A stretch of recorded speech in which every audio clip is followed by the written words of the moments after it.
ආයෝවා අපි අදත් ගිණුම් කරන පන්ති ආරම්භ කරන්නේ. අපි ගිණුම් කරන පන්ති ඔන්ලයින් පවත්වන්නේ අලුත් දවසක 22 අලුත් කණ්ඩායමටත් 23 කණ්ඩායමටත් පොදුවේ උගන්වනවා. සෙනසුරාදා දවසේ හවස 4ට පටන් ගන්නවා ඔන්ලයින් ගිණුම් කරන පන්තිය. ඉතින් ඔන්ලයින් එන අයට තනුන් දෙන්න තියෙන්නේ ඒ වෙලාවට එන්න බැරි වුණත් ගැටලුවක් වෙන්නේ නැහැ. මොකද අපි දිගටම රෙකෝඩින් ලබා දෙන නිසා. ඒ වගේමයි 23 කණ්ඩායමට 22 අලුත් කණ්ඩායමට තාම මම ඒක පටන් ගත්තේ නැහැ. 23 අවුරුද්දේ ලෙවල් ගන්න අලුත් කණ්ඩායමට අපි Google Classroom app එක යාපදිංචි වෙන්න ගිහින් තිනවා. මම හිතන්නේ දැන්ටමත් අපි Google Classroom app එකට තමයි මම පළවෙනි ටියුට් එකේ පළවෙනි කොටස අප්ලෝඩ් කරලා තියෙන්නේ. ඒකට සහභාගී නොවුන අය ඉන්නවා නම් මට මගේ ෆෝන් නම්බර් එකට ඊමේල් එකක්. ආගේ ඊමේල් එක එවලා තියන්න. හරි. දැන් accounting වල අද අපි වැදගත් දෙයක් කරන්න තියෙනවා. අපි ගිය සතියේ ගිණුම් කරන සමීකරණයක් ගොඩනැගීම ආරම්භ කළා නේද? අද පහම ආරම්භ කරා. හැබැයි මම පොඩ්ඩක් ආයෙත් එයාට ඒක මතක් කරලා දුන්නොත් එයා ගිණුම් කරන සමීකරණයක් ගොඩනැගීම ඉගෙන ගන්නේ සංකල්පයක් නිසා. අපි ඒකට කියනවා ව්‍යාපාර ඒකක සංකල්පය. මේකට අපි තව නමක් කියනවා ගිණුම් කරන ඒකක සංකල්පය කියලා කියනවා. ගිණුම් කරන ඒකක සංකල්පය. ඒකක සංකල්පය කියලා කියනවා. මේකෙන් මොකද්ද කියන්නේ? මේකෙන් අපිට කියනවා අපි ගල්දුව වාර්තා කරන ව්‍යාපාරය සහ ඒ ව්‍යාපාරය ආරම්භ කරන්න මූලික වෙලාය. ඒ කියන්නේ ව්‍යාපාරයේ අයිතිකරුවන් පාර්ශවයන් දෙකක් සේ සලකන්න කියලා. ඔයා නම් ව්‍යාපාරය ආරම්භ කරන්නේ ඔයා සහ ඔයාගේ ව්‍යාපාරය කියන්නේ කොටස් දෙකක් කියලා සලකන්න කියලා. දැන් මම කලින් කියනවා මේක ප්‍රායෝගික නොවෙන්න පුළුවන්. නැත්තම් ව්‍යාපාර අයිතිකරුවෙක් එක්ක බැඳී පවතිනවා. ඒ වුණාට ගිණුම් කරන්නේ ඒ කියන්නේ ගිණුම් කරනය බිහි වෙන්නේ නැහැ දරුවනේ මේ සංකල්පය නැතුව. මේ සංකල්පය නිසා අපිට පුරුදු කරනවා ව්‍යාපාරය පාලනය කරන දේවල් ව්‍යාපාරයේ දේපල අයිතිකරුට අයිති නැහැ කියලා හිතන්න. මොකද්ද මම කිව්වේ? ව්‍යාපාරයට තියෙනවා ගොඩනැගිලි, ඉඩම්, ලී බදු, මුදල්, යන්ත්‍ර. ඒවා අයිතිකරුට අයිති නැහැ. ඒවා ව්‍යාපාරට අයිති. ඇයි? ව්‍යාපාරය කියන්නේ එක පුද්ගලයෙක්. ඔයා මම වගේ ව්‍යාපාරය කියන්නේ තව එක පුද්ගලයෙක් කියලා සලකන්න කියලා කියනවා. එතනදී මේ ව්‍යාපාරය පාවිච්චි කරන දේපල වලට ගිණුම් කරන්නේදී අපි වචනයක් කියනවා වත්කම් කියලා. ව්‍යාපාරය පාවිච්චි කරන දේපල සඳහා අපි ගිණුම් කරන නමක් කියනවා මොකද්ද? වත්කම්. දැන් මේ වත්කම් අයිතිකරුවන්ගෙන් ව්‍යාපාර ලැබෙන්නේ. දැන් මම ඔයාලට කියනවා ආයතනය පාවිච්චි කරන දේපල අයිතිකරුවන්ට අයිති නෑ ඒවා අයිති ආයතනයට. හැබැයි මේව ලැබෙන්නේ කොහෙන් හරි ලැබෙන්නත් එපා. ඉතින් මේ වත්කම් මේ දේපල අයිතිකරුගෙන් ලැබිලා තියෙන්නේ. දැන් අයිතිකරු ව්‍යාපාරික දේපල දෙනවා ඊළඟට අයිතිකරු ඒවායේ අයිතිය ව්‍යාපාර පවරන යා පාළුවේ ඉන්නවා. එහෙම කියලා. ඒක සම්බන්ධයක් වෙන්නවත් එපා නේද? ආයතනයේ ලැබුණු දේපල ආයතනයේ විසින් අනාගතයේ ඒ වටිනාකම ගෙවන්නම් කියලා බැඳීමක් තියෙනවා. ඒ කියන්නේ ව්‍යාපාරය මේ මොහොතේ වත්කම් අයිතිකරුගෙන් ගත්තේ ණයට වගේ කියලා හිතන්න. ණයට ගත්ත කියලා හිතන්න. එහෙනම් ගත්ත වත්කම් වටිනාකම අනාගතයේ අයිතිකරුට මුදලින් ගෙවන්න ඕන. අන්න ඒ ගෙවන්න තියෙන ශේෂ්ඨ අපි නමක් කියනවා මොකද්ද? හිමිකම් කියලා. හිමිකම්. දැන් ආයතනයේ තිබෙන සියලුම දේපල කියන්නේ සියලුම වත්කම් අයිතිකරු විසින් නම් සපයලා තියෙන්නේ. අයිතිකරු තමයි ව්‍යාපාරයට සියලුම වත්කම් දුන්නේ. එහෙනම් ව්‍යාපාරය අයිතිකරුවාට ගෙවන්න තියෙන ණය ශේෂයට වත්කම් ශේෂය මොකද වෙන්නේ? සමාන වෙනවනේ. ඒ කියන්නේ ඔයා පාවිච්චි කරන සියලුම දේපල දෙන්නේ එක් පුද්ගලයෙක් විසින්. එතකොට ඔයා පාවිච්චි කරන දේපලේ වටිනාකම සමානයි අර පුද්ගලයාට ගෙවන්න තියෙන ණය ශේෂය. අන්න ඒ විදිහට අපිට සමීකරණයක් හදා ගන්න පුළුවන් අයිතිකරු විසින් ව්‍යාපාරය ආරම්භ කරාම මෙන්න මෙහෙම. වත්කම් සමානයි හිමිකම්. වත්කම් කියන්නේ ව්‍යාපාරයේ දේපල වටිනාකම හිමිකම කියන්නේ ඒ දේපල වලින් අයිතිකරුවාට අයත් කරන ප්‍රමාණය. මේක තමයි මූලික වශයෙන් බිහි වෙන පළවෙනි සමීකරණය වෙන්නේ. ඊළඟට මේ ව්‍යාපාරය තවදුරටත් කරගෙන යන්න. අයිතිකරුවන්ට සපයන්න බැරි මුදලක් බැංකුවෙන් ඉල්ල ගන්න. ඒ කියන්නේ ව්‍යාපාරට මුදල් අවශ්‍යයි. ඒ ව්‍යාපාරට අවශ්‍ය මුදල් සපය ගන්න අයිතිකරුගේ පෞද්ගලික ධනය මදි. එයාට ඇත්තට සල්ලි නෑ. ඔන්න ව්‍යාපාරය කරනවා බැංකුවෙන් ණය මුදලක් ඉල්ලුම් කිරීම. එහෙම කරන්න පුළුවන්. ආයතනයට පුළුවන් බැංකුවට ගිහිල්ලා කියන ආයතනයේ බිල්ම යනවා කියන එක නෙමෙයි. ආයතනය වැඩ කරන කළමනාකරුවෙක් කනගාධිකාරීවරයා යනවා ආයතන නියෝජනය කරමින් බැංකුව. ගිහිල්ලා කියනවා අපි මෙන්න මේ වගේ බිස්නස් එකක් කරමින් ඉන්නේ. මම තමයි මැනේජර්. මේ අපේ කවුද?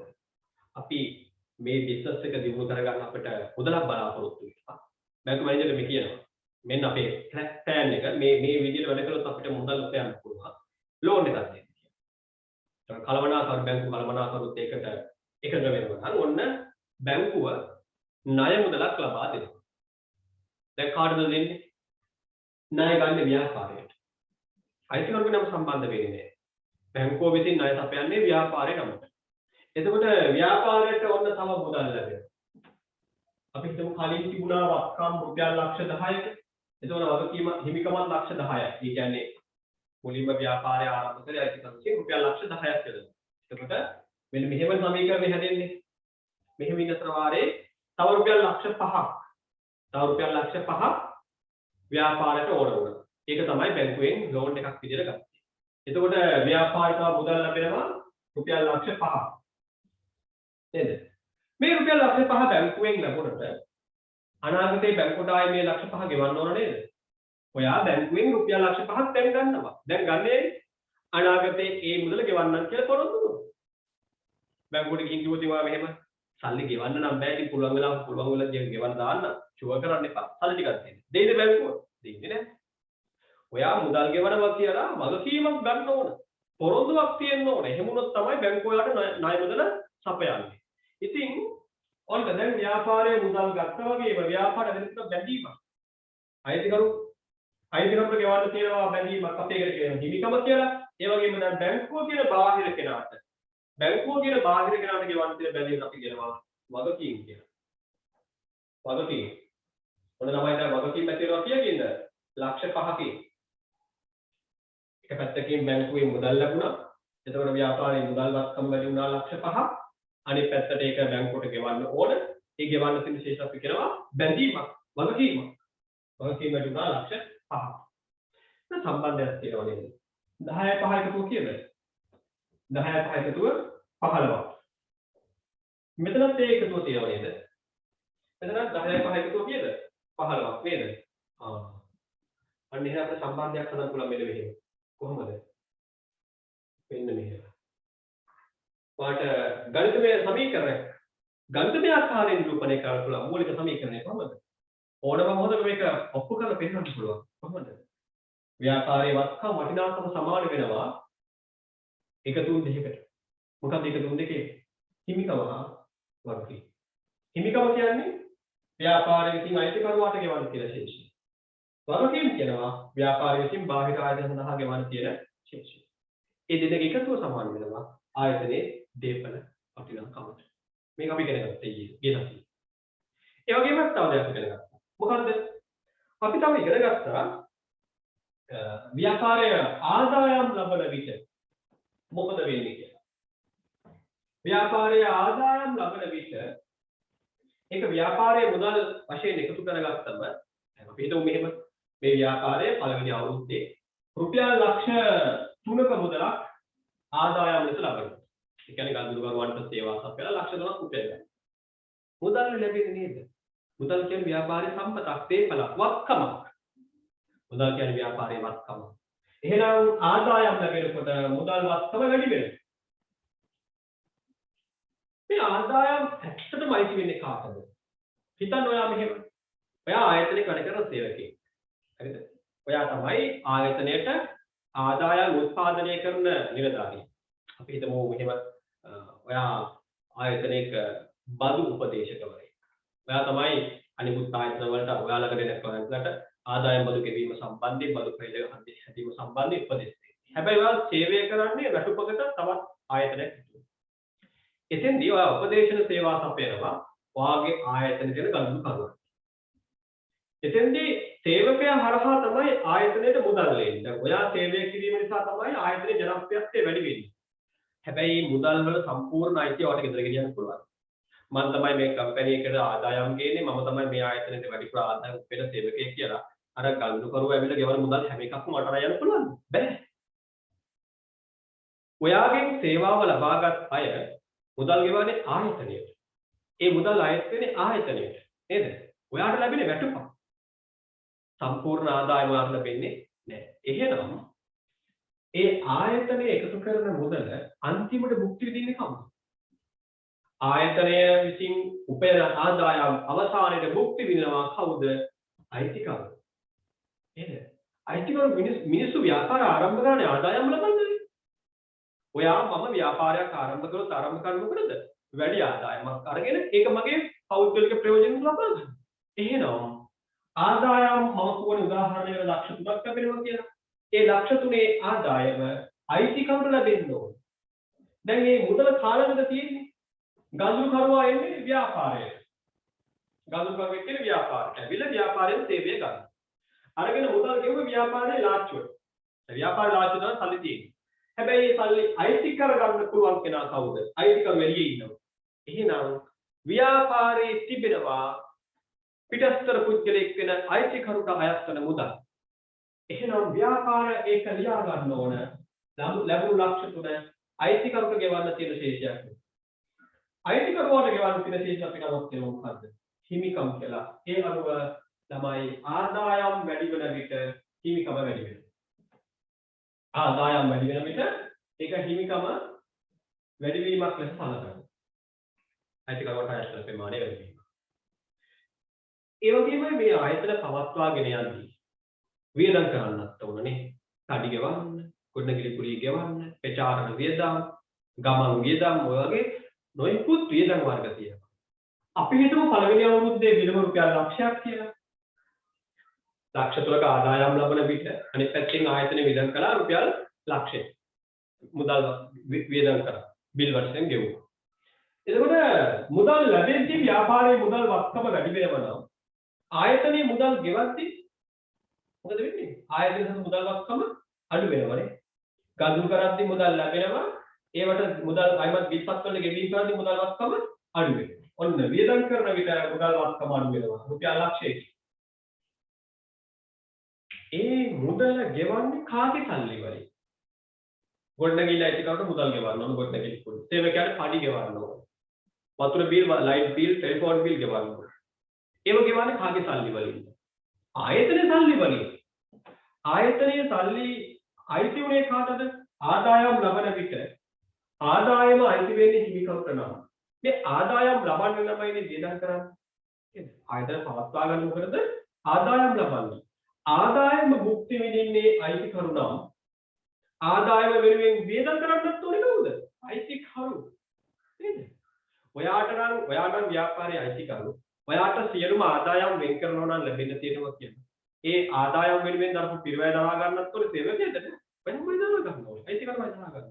එහෙනම් වියදම් කරන විට එක පැත්තකින් මුදල් වත්කම වැඩි වෙනවා. අනෙක් පැත්තෙන් වියදම් වැඩි වෙද්දී වියදම හිමිකමේ අඩුවීමක් සලකනවා. වියදම් හිමිකමේ අඩුවීමක් සලකනවා. ඔන්න ඔයා අමාරු කියන ගිණුම් කරන්නේ භයානකම පස් දෙකක්. කිසිම භයානකත්වයක් නැහැ නේ. හරි ලිහිදෙන් අපිට අවබෝධ කරගන්න පුළුවන් කාරණා පහක් මේ තියෙන්නේ. මේ පහ ඔයාට පුළුවන් නම් කවුන්ටිං ගැන බය වෙන්න දෙයක් නැහැ. දැන් අනිත් කාරණේ 22 අවුරුද්දේ ළමයි මම දැක්කා මම ජයවර්ධනපුර විශ්වවිද්‍යාලයේ ඉගෙන ගන්න කාලේ මාත් එක්ක මගේ කවුන්ටන්සි ඩිපාර්ට්මන්ට් එකට මම ගත්තම යාළුවෙක් ගාල්ල ප්‍රදේශයේ ටියුෂන් ක්ලාස් කරනවා. WhatsApp වල ෂෙයා කරනවානේ ටෙක්ස්ට් ෂෙයා කරද්දි මම දැක්කා එයා 22 බැච් එකට දැන් පටන් අරගෙන තියෙනවා හවුල් ව්‍යාපාර පාඩම. හවුල් ව්‍යාපාර පාඩම පටන් අරගෙන කියන්නේ ගිය අවුරුද්දේ 22 බැච් එකට පටන් ඉගෙනීමෙන් පටන් ගන්න ගුරුවරු මේ වන මේ 22 බැච් එකේ ළමයි උගන්වන්නේ හවුල් ව්‍යාපාර පාඩම. අපි තාම ගිණුම් කරන සමීකරණ පාඩම. ඒකත් පටන් ගත්තෙත් නෑ තාම. අතගගා ඉන්නවා මේ. ඔයාලට දැන් බයක් ඇති. ටිකක්ම කර 23 අයට නෙමෙයි 22 අයට. මෙහෙම කරලා පුළුවන් වේද මේ වැඩේ කරගන්න. ඈ වැඩිපුර දැන් මෙතන ඔන්ලයින් ඇවිල්ලා බලාගෙන ඉන්නවා ඉතින් මේ වගේ අපි දන්න දේවල්නේ. මේකත් එක්ක අපිට පුළුවන් වේද මේ යන ස්පීඩ් එකෙන් සිලබස් එක කවර් කරගන්න. පුළුවන්. පුළුවන් අනිවාර්යයෙන්ම පුළුවන්. ඔය වෙන ස්පීඩ් එකෙන් කවර් කරලා ගන්න නෙමෙයි. මේ තවම අපි ආරම්භක මොහොතේ මම මේ කියන දේවල් හොඳට අහගන්න. අපි මේ ආරම්භ කරන මොහොතේ සමහර තැන්වල අපි වරද්ද ගත්තා. එකවුන්ටින් වල අපි පළවෙනි කොටස් කිහිපය කොච්චර පුළුවන් කියලා හිතුවත් වරද්ද ගත්ත නිසා තමයි අපට එකවුන්ටින් එපා වෙනවා නම් එපා වෙලා තියෙන්නේ. 22 A level කරනකොට මම කියන්නේ. මේ වන විට ඉගෙන ගත්ත පාඩම් ගැන ආපසු හැරලා බලද්දී වට ඒ තරම් ඒව ගැළපීමක් තේරෙන්නේ නැත්නම් කල්ප ගන්න තේරෙන්නේ නැත්නම් ඒකට ප්‍රධානම හේතුව තමයි මූලික සිද්ධාන්ත අමතක කරපු එක. ඒ නිසා අපි 23 නංගිල මල්ලත් එක්ක 22 අයලක් කළා කියලා ඔන්න පළවෙනි පාඩම් කිහිපය ඉගෙනීම් කරනවා. හැබැයි අපි වෙනමම පන්තියක් විදියට 22 කණ්ඩායමට හඳුන්වා දීලා වෙනමම කණ්ඩායමක් විදියට දවසේ වැඩි ප්‍රමාණයක් වැඩ කරද්දී මේ අපහසුතාවය වඩ දැනෙන්නේ ඒ කියන්නේ වඩ දැනෙනවා මෙන්න දැන් අපි ඉගෙන ගන්න කියලා. ඒ නිසා ටිකක් මේ පාඩම උගන්වද්දී මම හැමෝටම කියන කාරණේ තමයි මේක තමයි ගිණුම්කරණයේ තියෙන වැදගත්ම පාඩම. 22 ආයත ඒ කියන්නේ සෙකන්ඩ් ට්‍රයි කරනවාට හරි අමාරුයි මේ පාඩම උගන්වන්න. නිකන් පන්ති ගාමේට ආවා හරිම අමාරුයි වැඩක් කරලා ගන්න. ලෙජර් ගිණුම් පුහුණු කරන්නේ නැහැ. ශේෂ පිළිකුමක් හදාගන්න කිව්වොත් මේක එහෙම මෙහෙන් ගහලා දානවා. හරියට හදාන්නේ නැහැ. ඒ කියන්නේ යාළුවට බැරුව නෙමෙයි කම්මැලි. අපිව දන්නවනේ. හැබැයි එහෙම දන්නවා කියලා අර මහා පඬිතුඥ ලීලාවෙන් ඉපුවායි අවසානයේදී හවුල් ව්‍යාපාර පාඩමට ගියාම වැඩදෙන දිගීමේ පාඩමට ගියාම මීට පාර කොමර්ස් නොකර අර බයෝ කරලා මැත්ස් කරලා අපි ඔගෙන් එකවුන්ටින් අහනවා. අන්න ඒ වගේ තත්ත්වයකටපත් වෙනවා. මූලික සිද්ධාන්ත ටික වරද්ද ගන්න. ඒ නිසා මතක තියාගන්න මේක තමයි ගිණුම්කරණයේ තියෙන වැදගත්ම පාඩම. මේකත් එක්ක තමයි ඔයාගේ තර්කානුකූල හැකියාව හදාගන්නේ එකවුන්ටින් වලට හදාගන්න. හොඳට අහගන්න. අපිට මොනවද තියෙන සිද්ධාන්ත පහ මූලිකාංග පහ මොනවද? වත්කම් හිමිකම් වගකීම් ආදායම හා වියදම. ඔය පහ ගැන තමයි අපි ගිණුම්කරණය හරහා ඉගෙන ගන්න. වෙන කිසිම දෙයක් ඉගෙන ගන්න. වෙන කිසිම දෙයක් අපිට නැහැ. මේ පහ ගැන තමයි වර්ධනය වෙමින් අපි ඉගෙන ගන්න යන්නේ. හැම ගිණුම්කරණ ගණනුවක්ම යෙදවුමක්ම මෙන්න මේ සිද්ධාන්ත පහක් තමයි තිබෙන්නේ. දැන් මේක මම තව ටිකක් විස්තර කරලා ලියනවා. දැන් ඔයාලට මම පද පහක් දුන්නනේ. ඒ පද පහ නව ආකාරයකට ලියනවා. මම ගිය ප්‍රොසෙස් එක ලියලා පෙන්නනවා. මම බෝඩ් එකේ මේකට පාවිච්චි කරනවා. අපි මුලින්ම ලියාගත් සමීකරණය ලියනවා. වත්කම් සමානයි හිමිකම එකතු කිරීම වගකීම. මේක මුලින්ම ලියාගත්තේ. අපි හිමිකමට තව අයිතමයක් දෙකක් ගලපුවානේ. හිමිකමට එකතු කළාම මොනවද? ආදායම්. හිමිකමෙන් අඩු කළාම මොකද්ද? වියදම්. මම ඒක ආයෙ ලියන්නම්. හිමිකමට එකතු වෙන්න ඕන ආදායම්. මම මෙහෙම එකතු කරනවා. ගණිතය හරි නේද? හිමිකම එකතු කිරීම ආදායම්. හිමිකමෙන් අඩු වෙනවා මොකද්ද? වියදම්. මම මෙහෙම අඩු කරනවා. ඔන්න. හිමිකම මෙතන අඩු කිරීම වියදම්. අර කිව්ව දේවල් ටික ලියුවා. හැබැයි එක පේජයකට ලියුවා. දැන් මම ඔය සමීකරණේ ඍණ ලකුණ ඉවත් කරන්නයි යන්නේ. හැමතැනම ධන නිකිලයක් තියෙන. මෙන්න මෙයා විතරක් ඍණ නිකිලයක් ආවමත් වෙනවා. මම මෙයා මෙතනින් ගලවලා අරගෙන සමාන ලකුණෙන් අනිත් පැත්තට ලියනවා. එතකොට ඍණ පදයක් සමාන ලකුණෙන් මේ පැත්ත දෙද්දී ධන පදයක් බවට පත් වෙනවා නේද? නිකිල පාඩම සාමාන්‍ය පෙළ පන්ති. වම් පැත්තෙන් දකුණු පැත්තෙන් වම් පැත්තට යද්දී පැත්ත මාරු වෙද්දී අර ධන ඍණ පදය නිකිලේ මාරු වෙනවා. ඍණ වේද පදය පැත්තට යද්දී ධන වේද පදයක් බවට පත් වෙනවා. ඔන්න අපි දැන් දකින්න වැදගත් සමීකරණයක්. වත්කම් හා වියදම් එකතුව සමාන වෙනවා හිමිකම වගකීම් හා ආදායම් එකතුවට ආයතනයක. හරි. ඔතනින් තමයි අපි ගිය සතියේ පන්තිය නතර කරේ. නේ? ගෙසටි පන්තිය නතර කර තනින් මම දැන් පටන් ගන්නවා. ඔයාට මම පළවෙනි දවසේ ඉඳලම කියන කාරණයක් තමයි අපි ගිණුම් කරන්නේදී විශේෂයෙන් මම පළවෙනි පාඩම් දෙක සම්මිශ්‍රණය කරලා උගන්වනවා. අච්චා. අයියෝ පුළුවන් වෙයිද? පුළුවන්. අත්හදා බැලීමකට නෙමෙයි. හරිද? දැන් පහුගිය කාලේ ටිකක් අත්හදා බැලීම් කළානේ. මොනවද කියලා මට ඔයාලට මතක කරන්න යන්නේ නේ. අත්හදා බැලීමක් කරන්න නෙමෙයි මේ කරන්නේ. කලින් කරලා අත්විඳපු සත්‍යයක්. මේක ඔයාලට පුළුවන් අවබෝධ කරගන්න. සමීකරණ පාඩමත් ලෙජරේ ගනුදෙනු වාර්තා කිරීමේ පාඩමත් කියලා පාඩම් දෙකම අපි එකවර ඉගෙන ගන්නයි යන්නේ. බලමු. ඒක හරි රසයි ළමයි. වෙන ඉගෙන ගන්නවට වඩා ඒක හරි රසයි. බලමු. දැන් මෙතෙන්දි මම කියන්න ඕන හොඳ ලෙජර් ගිණුමක් කියන්නේ මොකක්ද කියලා. දැන් කොමර්ස් වලට ආධුනික අය මෙතන ඇති මීට පෙර ගිණුම් ගැන අහපු නැති අය ඇති. එයාට දැනගන්න කියන්නේ මෙන්න මේ වගේ ආකෘතියක්. කැපිටල් T අපුග වගේ ආකෘතියකට අපි කියනවා ගිණුමක් කියලා. අපි මේවල නිකම්ම ගිණුම් නෙමෙයි කියන්නේ ලෙජර් ගිණුම්. ලෙජර් ගිණුම් කියලා කියනවා. කියන්නේ අනිත් එක තමයි මේ ගිණුම් කරන්නේ ඉගෙන ගන්නේ තාම අපි ගල්යුගයේ වගේ ගල්යුගය කියලා කියන්නේ බෑනේ. ටිකක් කම්පියුටර් එක ආපු නැති යුගයක පොත්වල තමයි ගල්යුග වාර්තා කරන්නේ. එහෙම කල්පනා කරලා අපි මේ ඉගෙන ගන්න. මූලික සිද්ධාන්ත ඉගෙන ගන්න ඒ ආකාරයි. එතෙන්දී දැන් මේ වගේ මීට වඩා ලොකුයි පොතක්. මට එහෙම පොතක් ලෙජර් පොතක් පෙන්වන්න විදියක් නැහැ. ලෙජරයක් කියන්නේ මේ මෙහෙම දිග හරියම A3 size නේ. A3 size එකක් නෙවෙයි A2 size එක. ඒ කියන්නේ මේ වගේ තව කොලයක්. මේ වගේ දෙගුණයක් අපසරේ. ඊටත් වඩා මම ඔය ලංක බැංකුවේ වැඩ කරා පාසල් ගත්‍රායි පසු අර විශ්වවිද්‍යාලය තෝරගන්න කන ඉස්කෝලේ ඉවර වෙන විදිහට ට්‍රේනින්ග්ස්ලා ගන්නවල ලංක බැංකුවට මහජන බැංකුවට ඒක ලංක බැංකුවේ වැඩ කරාම මම දැක්කා ලෙජර්. ඒව උසන්නත් වෙනමම ශක්තියක් තියෙන මිනිස්සු ඕන මහ විශාල පොත්.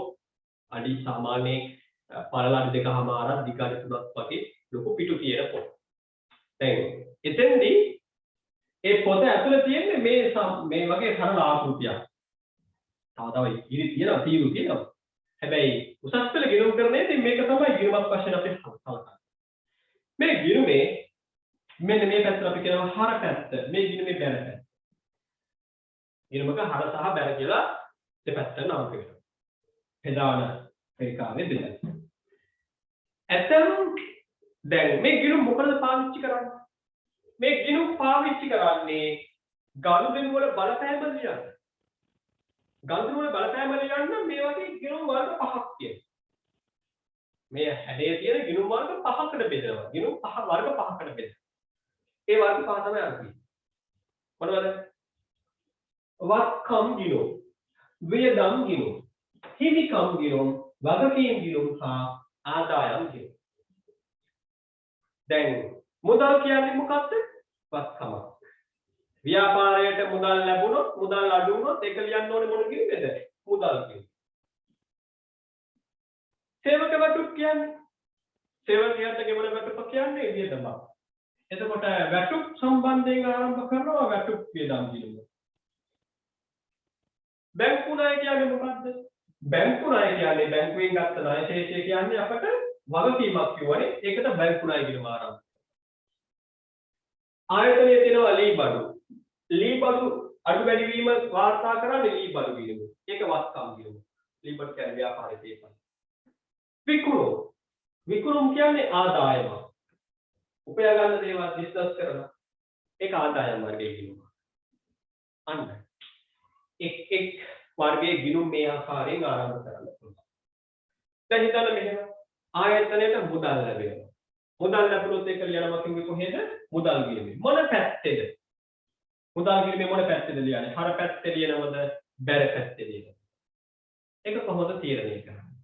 මෙන්න මේක. වත්කමක හෝ වියදමක වැඩිවීම ගිණුමේ හර පැත්තේ ලියන්නේ අඩුවීමක් සිදුවීමක් ගිණුමේ බැර පැත්තේ. හිමිකම් වගකීම් ආදායම් වැඩිවීම ගිණුමේ ලියන්නේ බැර පැත්තේ. අඩුවීමක් සිදුවුනොත් ඒක ලියන්නේ ගිණුමේ හර පැත්තේ. ලියා ගන්න තමයි. ඔයාගේ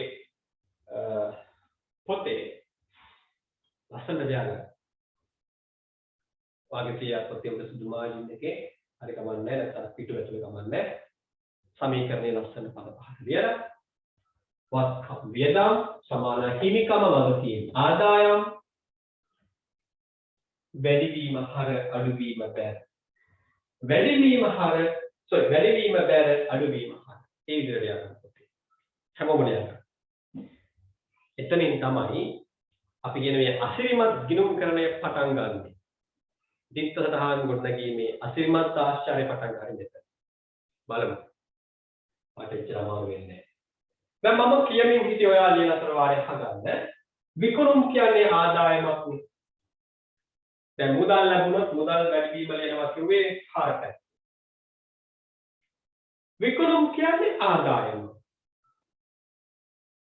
ආදායමක් වැඩි වුණොත් කොහොමද ලියන්නේ ඒක විකුණුම් ගිණුමේ ආදායම වැඩි වීම කොහෙද ලියන්නේ ගිණුමේ ලියන්නේ බැර හැම විටම මේ පැත්ත බැර මේ පැත්ත හර ඔයා බැංකු ණය ගන්නවා බැංකු ණය කියන්නේ දැන් ගන්න මුදල අනාගතයේ ගෙවන්න තියෙන ශේෂ අපි කියනවා බැංකු ණය කියලා නේද ඒ කියන්නේ බැංකුවට දැන් මගේ බැංකු ණය ශේෂය කියලා මම කිව්වොත් මොකක්ද ඒකේ තේරුම මම විසින් මේ වන විට බැංකුවට ණය වී ඇති ප්‍රමාණය බැංකු ණය ප්‍රමාණය ඒක මම විසින් ගෙවන්න තියෙන ශේෂය මට ඒක වගකීමක් ගෙවන්න තියෙන දේ පිටස්තර අයට ගෙවන්න තියෙන දේ ඒතකොට බැංකු ණය කියන්නේ වගකීම් කිරීම බැංකු ණය වැඩි වෙනවා නම් කොහෙද ලියන්නේ වගකීමක් මේ බැංකු ණය කියන්නේ ඒක වැඩි වෙනවා නම් ඒක ලියන්න ඕනේ කොහෙද වගකීම් වැඩි වීම කොහෙද ලියන්නේ බැංකු ණය කියන මේ බැලන්ස් අන්න අපි ඊළඟට අපි හිතමු සේවකයන්ට වැටුප් ගෙවනවා. වැටුප් කියන්නේ වියදමක්. අපෙන් පඩි ගන්න කෙනෙක්. අපෙන් මුදලක් ගත්ත කියන්නේ වැටුපක් ගත්ත කියන්නේ වැටුප අපි මුදලින් ගෙවුවම ඒක ආයතනට වියදමක්. අපි ගොඩනැගිල්ලක රෙන්ට් එකට එන්නේ. එතකොට ගොඩනැගිල්ල පාවිච්චි කරලා අපි ගෙවනවා මොනවද? ගොඩනැගිලි කුලී ගෙවනවා. එතකොට මුදලින් ගොඩනැගිලි කුලී ගෙවුවම ඒක ගිණුම්ගත කරාට ගොඩනැගිලි කුලී ගිණුමක් ඕන. ආයතනය ප්‍රසිද්ධ කරගන්න ආයතනය ජනප්‍රිය කරගන්න ප්‍රචාරණය සඳහා වැය කරනවා මුදල්. එතකොට ප්‍රචාරණ බිල් ගෙවුවම අපි ඒකට කියනවා ප්‍රචාරණ බිල් කියලා ඒක වියදමක්. මේවා වියදම් කියනවා. සේවකයන්ගෙන් වැඩ අරගෙන පඩි ගෙවුවම ඒක වියදමක්. ගොඩනැගිල්ල කරෙන්ට කර ඉඳලා ඒකට ගොඩනැගිලි කුලිය ගෙවුවම ඒක ගොඩනැගිලි කුලිය කියන්නේ වියදම. ආයතනය ජනප්‍රිය කරගන්න මුදල් වැය කරාම මේ අපි ඒකට කියනවා ප්‍රචාරණ වියදම්. වියදම් වැඩි වුණොත් මොකද කරන්නේ? ආයතනයේ වියදම් වැඩි වුණොත් ඒක වියදම් කියන කොහෙද ලියන්න ඕනේ? අදාළ වියදම් වැඩි වීම අදාළ වියදම් කියන කොහෙද ලියන්නේ? හර පැත්තේ. හර පැත්තේ. එහෙත් නේද? වියදම් වැඩි වීම හර. වත්කම් වැඩි වීම හර නේද? වත්කම් හා වියදම් වැඩි වීම හර අඩු වීම බැර. හිමිකම වගකීම් ආදායම් වැඩි වුණොත් ඒක අදාළ ගිණුමේ බැර පැත්තේ අඩු වුණොත් අදාළ ගිණුමේ ඒක හර පැත්තේ. හරි. දැන් මගේ ඔය කතා අහගෙන ඉන්න අතර වාර ඔයා පොතේ මේ සමීකරණය ලියලා වැඩිවීම අඩුවීම කතාන්තරය තියාගෙන ඇති. ඊළඟට දැන් මම ඔයාලට එක සංකල්පයක් කියලා දුන්නා මොකද්ද? ව්‍යාපාර ඒකක සංකල්පය. මොකද්ද ව්‍යාපාර ඒකක සංකල්පයෙන් ඔයාලට කියලා දෙන්නේ? කිසියම් ව්‍යාපාරයක් එහි අයිතිකරුවන්ගේ වෙන් වෙලා ඉන්නේ නේද? ව්‍යාපාරය හා අයිතිකරු කියන්නේ පාර්ශවයන් දෙකක් කියලා ඔයාලට ව්‍යාපාර ඒකක සංකල්පයේ කියනවා. තව සංකල්පයක් තියෙනවා දිවි රූප සංකල්පය. රූප දෙකක් පේනවා වගේ දිත්ත රූප සංකල්පය කියලා කියනවා. දිවි රූප සංකල්පය නැත්නම් අපි කියනවා දිත්ත රූප සංකල්පය. දිත්ත රූප සංකල්පය කියලා කියනවා. මේකෙන් කියනවා ආයතනයේ ගන්ධනුවක් සිදු කළාම ඒ ගන්ධනුවේ බලපෑම අවමය දෙකක් තියෙනවා කියනවා. මොකක්ද කිව්වේ? ආයතනයේ විසින් ගන්ධනුවක් සිදු කළාම ඒ ගන්ධනුවේ බලපෑම අඩුව දෙකක් තියෙනවා. මම කියන්න උදාහරණයක්. අයිතිකරු විසින් ව්‍යාපාරයක් ආරම්භ කරනවා. අයිතිකරුවේ තමන්ගේ මුදල් යොදා ව්‍යාපාරයක් ආරම්භ කරනවා. බලපෑම දෙකක් තියෙනවා. එකක් තමයි ව්‍යාපාරය කියලා පුද්ගලයාට මුදල් ලැබෙනවා. එතකොට ව්‍යාපාරයේ මුදල් වත්කම වැඩි වෙනවා. තව එකක් තියෙනවා මොකද්ද? ගත්ත මුදල් අනාගතයේ අයිතිකරුට ගෙවන්න ඕන. නේද? ඔයා ගන්න මුදල අනාගතයේ අයිතිකරු ආයේ ගෙවන්න ඕන. එහෙනම් ගෙවන්න තියෙන ශේෂ අපි නමක් කියනවා මොකක්ද? ව්‍යාපාරයේ විසින් අයිතිකරුවාට ගෙවන්න තියෙන ශේෂ නමක් කියනවා මොකද්ද? හිමිකම් වැඩි වෙනවා. හිමිකම්. අන්න. අයිතිකරු මුදල් දුන්නම ව්‍යාපාරයට එක පැත්තකින් මුදල් වත්කම වැඩි වෙනවා දෙක හිමිකම වැඩි වෙනවා. තව ගල්බිරුවක් කියන්න. බැංකු ණය ලබා ගන්නවා. ආයතනයේ බැංකුවෙන් ණය මුදලක් ගන්නවා. බලපෑම් දෙකක් තියෙනවා. කල්පනා කරන්න මොකද්ද බලපෑම් දෙක? බැංකුවෙන් ඔයාලට මොනවද ලැබෙන්නේ? ඔයා තමයි ව්‍යාපාරය.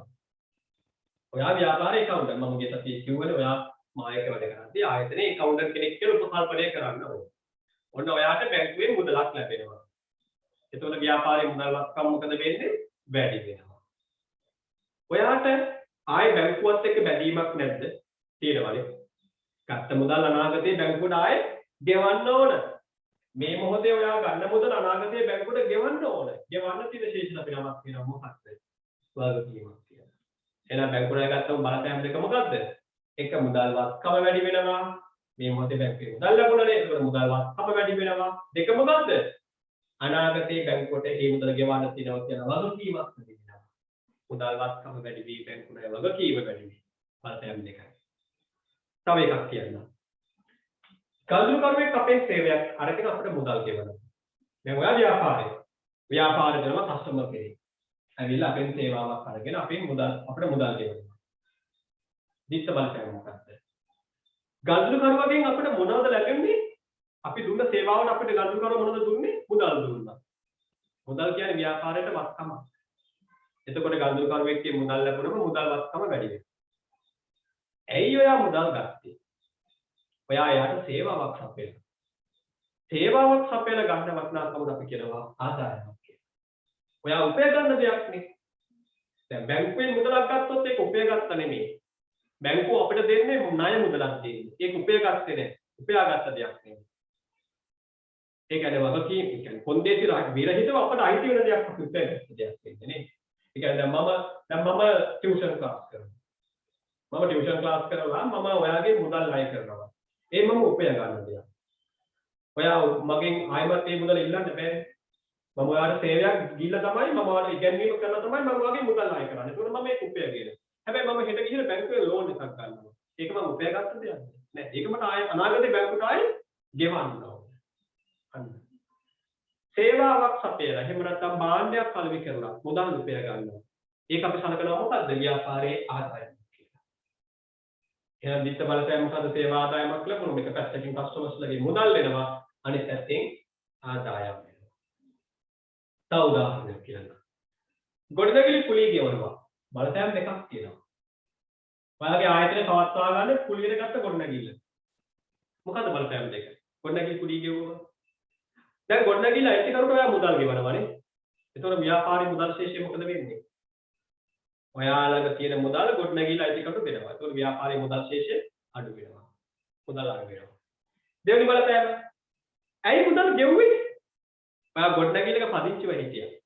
අනුන්ට වෙන කෙනෙකුට ආයෙ ගොඩනැගිල්ලක ඔයා පදිංචි වෙලා හිටියා. ඒ හරහා ඔයා වේදමක් දරනවා. ගොඩනැගිලි කුලිය ගෙවන්න බැඳී ඉන්නවා. අන්න වේදමක් ඇති වෙනවා. පිරිවැයක් දරුවා. ඒ කියන්නේ තවත් කෙනෙකුගේ පරිශ්‍රයක් ඔයා මුදල් ගෙවීමේ පොරොන්දුවට පාවිච්චි කළා. වේදමක් දරුවා. එහෙනම් බලපෑම් දෙක මොකද? ගොඩනැගිලි කුලිය ගෙවුවා. වේදම් වැඩි වෙනවා මුදල් අඩු වෙනවා. බලපෑම් දෙක. වේදම් වැඩි වෙනවා මුදල් ශේෂය අඩු වෙනවා. තව උදාහරණයක් කියන්න. ආයතනයේ පාවිච්චි කරන මෝටර රථයක් දී ගන්නවා. මොකද බලපෑම් දෙක. ආයතනයේ පාවිච්චි කරන ව්‍යාපාරයේ මුදලින් මෝටර රථයක් ගන්නවා. දැන් ව්‍යාපාරේ මුදල් තියෙනවා. හරිද? දැන් ව්‍යාපාරයක සංකල්ප යනවා අයිතිකරු කියන්නේ එක්කේ ව්‍යාපාරික තව කෙනෙක්. මෙයාට විතර මුදල් තියෙනවා. මෙයාගේ මුදල් දීලා ව්‍යාපාරේ පාවිච්චි කරන මෝටර රථයක් ගන්න. මොකද බලපෑම් දෙක. ව්‍යාපාරේ මොනවද ලැබෙන්නේ? මෝටර රථයක්. ඒක ව්‍යාපාරේ දීපලක් නේ. ව්‍යාපාරේ පාවිච්චි කරන්න පුළුවන්. ව්‍යාපාරේ සම්පතක්, දීපලක්, වත්කම. මෝටර රථයක් ගත්තම ව්‍යාපාරේ මෝටර රථ කියන වත්කම වැඩි වෙනවා. මෝටර රථ කියන වත්කම වැඩි වෙනවා. හැබැයි තව දෙයක් කැප කරන්න ඕන. මොනවද? මුදල්. මුදල් දීලා තමයි මෝටර රථය ගන්නෙ. එතන මුදල් කියන්නේ මොනවද? මුදල් කියන්නේ වත්කම. මෝටර රථය කියන්නේ වත්කම. අන්න බලපෑම් දෙක. මුදල් වත්කම අඩු වුණා, මෝටර රථ වත්කම වැඩි වුණා. අලුතෙන් මෝටර රථයක් ගත්තා. එහෙනම් දරුවනේ වාද තේරෙනවා. තාම අපි හදාගෙන ඉවර නෑ මේක. ඔයාලට තේරෙන්න ඕන. ඕනෑම ගිණුම් කරන යෙදවුමක තියෙනවා දිත්ත රූපයක්. බලපෑම් දෙකක්. බලපෑම් දෙකක් තියෙනවා. ඒක එහෙම කියලා අපිට උගන්වනවා කවුද? දිත්ත රූප සංකල්පය. ඔන්න දැන් ඔයාලා ගිණුම් කරණයේදී සංකල්ප දෙකක් ඉගෙන ගන්න. මම තව ටික දවසකින් මේ මාසය ඇතුළත ඔයාලට දෙනවා ගිණුම් කරන සංකල්ප නෝට් එක. එතන පළවෙනි ටිප් එකේ අන්තිමට තියෙනකොට මම ලබන සතියේ දෙවෙනි සතිය වගේ වෙද්දී ඔයාලට print out කරලා ලබා දෙනවා. දැන් මේ වන විටත් ඔයාලට සංකල්ප දෙකක් ඒ නෝට් එකේ තියෙන පුළුවන්. මොකද සංකල්ප දෙක? එක ව්‍යාපාරික සංකල්පේ පුළුවන් නේද? ව්‍යාපාරයේ අයිතිකරුවාගෙන් වෙන් වෙලා ඉන්නේ. ඒ හැදෙන්න ගත්තම. මේක යොදා ගන්නේ කොහොමද? මේක කොහොමද විභාග ප්‍රශ්න විසඳන්න පාවිච්චි කරන්නේ? යොදන්න එපා. මොකද සංකල්ප පාඩම් කරන අපේ කට්ටිය හොරයි. 22 අය දන්නවනේ. 22 කණ්ඩායමේ අය දන්නවා. අයියෝ සංකල්ප ඒ වගේ දේවල් තිබුණද? මේ වගේ වචන ලියාගත්ත මතකයිනේ. නිදිමතේ ඔය සර් කියනවා ටීචර් කියනවා ඔය අපි ලියාගෙන ආව නැත්නම් ස්ක්‍රිප්ට් එකේ print කරලා දුන්න එක බලාගෙන ඉන්නේ මෙලෝඩියක් තේරුනේ නැහැ. ඇයි ඒ? අපි ඒවා ප්‍රායෝගිකව මේ වගේ භාවිතා කරලා නෙවෙයි ඉගෙන ගත්තේ. පොතේ තියෙන දෙයක් කියව ගන්න බැලුවා. නැත්නම් සර් කියන දෙයක් අහගෙන ඉන්න බැලුවා. එහෙම බෑ. මේ වගේ දේවල් අපි ඉගෙන ගන්න ඕනේ ප්‍රායෝගිකව. උදාහරණ සහිතව. එතකොට ඔයාලට ඒක ආයාසයකින් තොරව ඉගෙන ගන්න පුළුවන්. අනිත් කාර්යය මම ඔය නෝට් එක දෙන්නේ නැත්නම් ඔයාලා කටපාඩම් කරනවා.